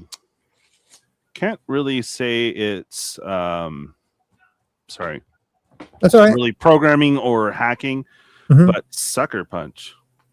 I haven't seen that yet. That's one of the Grindhouse movies. I saw the other one. There was one with Quentin Tarantino, and the other one was Robert Rodriguez, I believe. But I've heard Sucker Punch is awesome. But it's a fun one. But basically, she's in some weird coma per se. So and she has a gun for a leg, right? No, you're thinking. Of a different one. I'm thinking of a different one. Then. That was one of the other Grindhouse movies. I must be thinking about the other one then. Okay. Yeah, the Sucker Punch is kind of exploring psychosis. Yeah. It but also could be another movie for hacking per se. Yeah. No, yeah, I hear you, man. Yeah, I mean, all right. Well, I have to get going, my friend. Thank you so much. I was just about to invite you over mine, but you're crashing. So yeah, I'm crashing out. But put your no, I think I have your link. If I don't have your link, I know that KJ Cowboy Dan can put your link in the chat. Everybody go and follow DJ Longhair. And check out his content. He does a lot of Magic the Gathering stuff. He's awesome, very cool guy. So if y'all want to, after this, go and check out his channel, that'd be the best place to go. I highly recommend it. All right, you very much, sir. I'm putting it in the chat right now. Oh, thank you very much. Hey, no, great concepts and everything. Sorry, I was talking to Dan before, and he said, "Oh, you're on his show." I was like, "Oh, okay." So Yeah. we're still planning the show. Yeah. With the real head case, yeah, that we were talking about that movie the other night too. Extends. It's about a video game. It's kind of like I'm the adding Matrix. this to my list. Yeah, Mr. DJ Longhair is in the chat. Make sure you go give him a follow for great MTG news and related MTG content. For those people who are into Magic the Gathering, you'll also find me there on the MTG Roundtable every Thursday night. The real head case. Yeah, the real head case is awesome, and go and check out Extends as well. It's a very creepy movie. You said a very freaky movie. Yeah, it's a very very abstract, crazy movie. I don't want to give anything away on that one either. It's insane. I think it's done by the same people that did Strange Days as well. I think that's why we brought it up the other night. Is Strange Days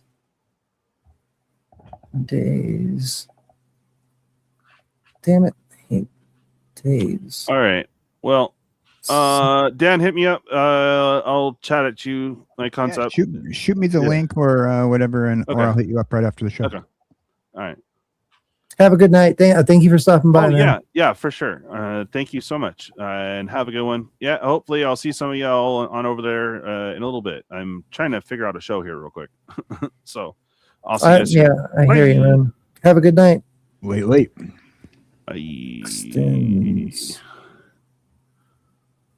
No, they don't have the same director. Strange Days. Mr. DJ Longhair, boys and girls. Strange Days was Catherine Bigelow. Oh, Extends was directed, produced, and written all by David Cronenberg.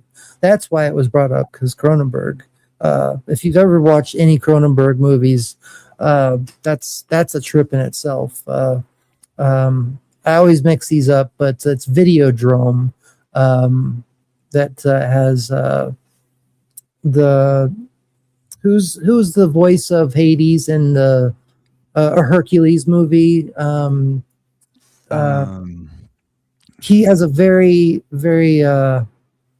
well-known voice. And the Disney Hercules animated? Yeah, the Disney Hercules. Why was it James Gunn? No, it's not James Gunn. Anyway, I'm wanting to say it doesn't matter. It has Videodrome has that guy in it, and any Cronenberg movie is. If you're gonna watch a Cronenberg movie, get ready for some like really crazy ass gore and very realistic shots. James Woods. James Woods. There you go. Yeah, I was thinking James Gunn, but yeah, James Woods.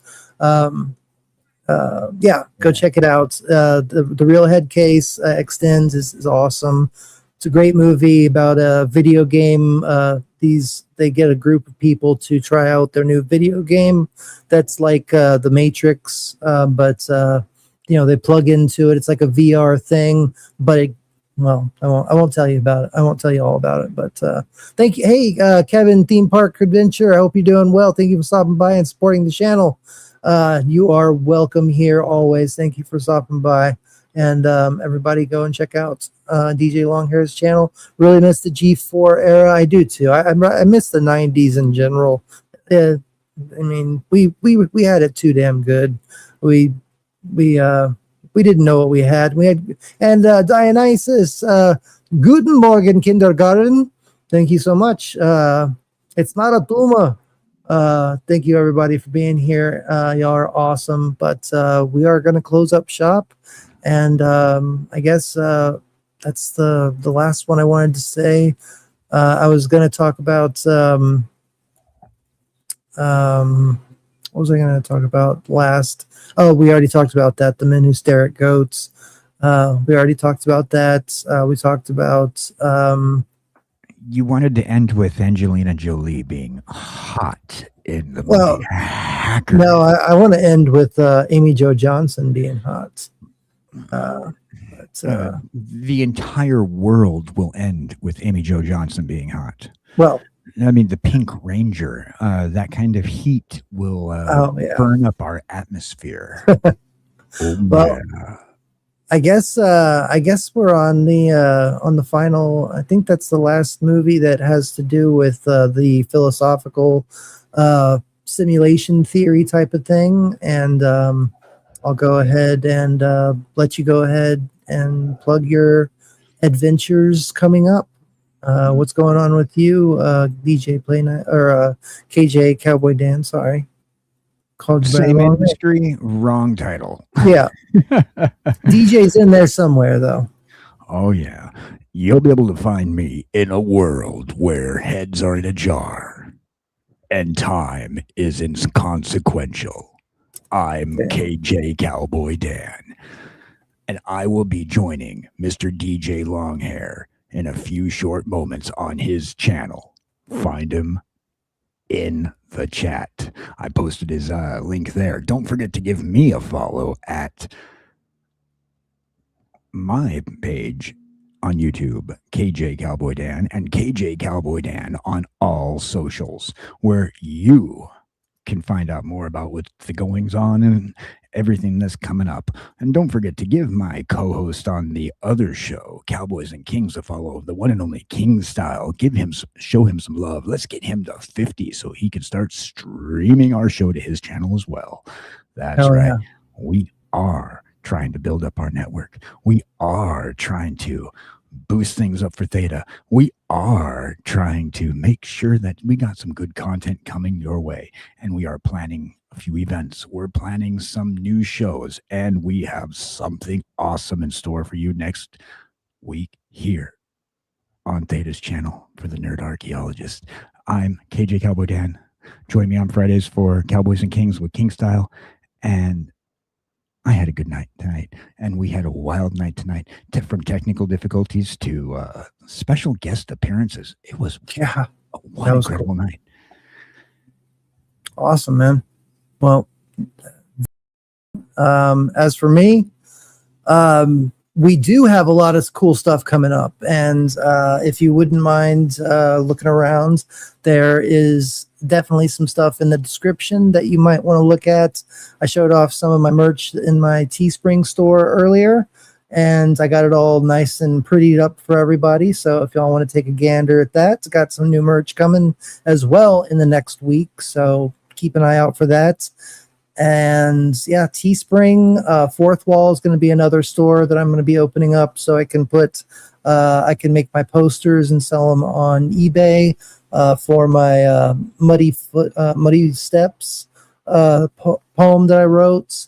And you can support me on PayPal, Patreon as well as Ko-fi is another place you can support the channel. Like I said, right now I'm in kind of a hard place, and it's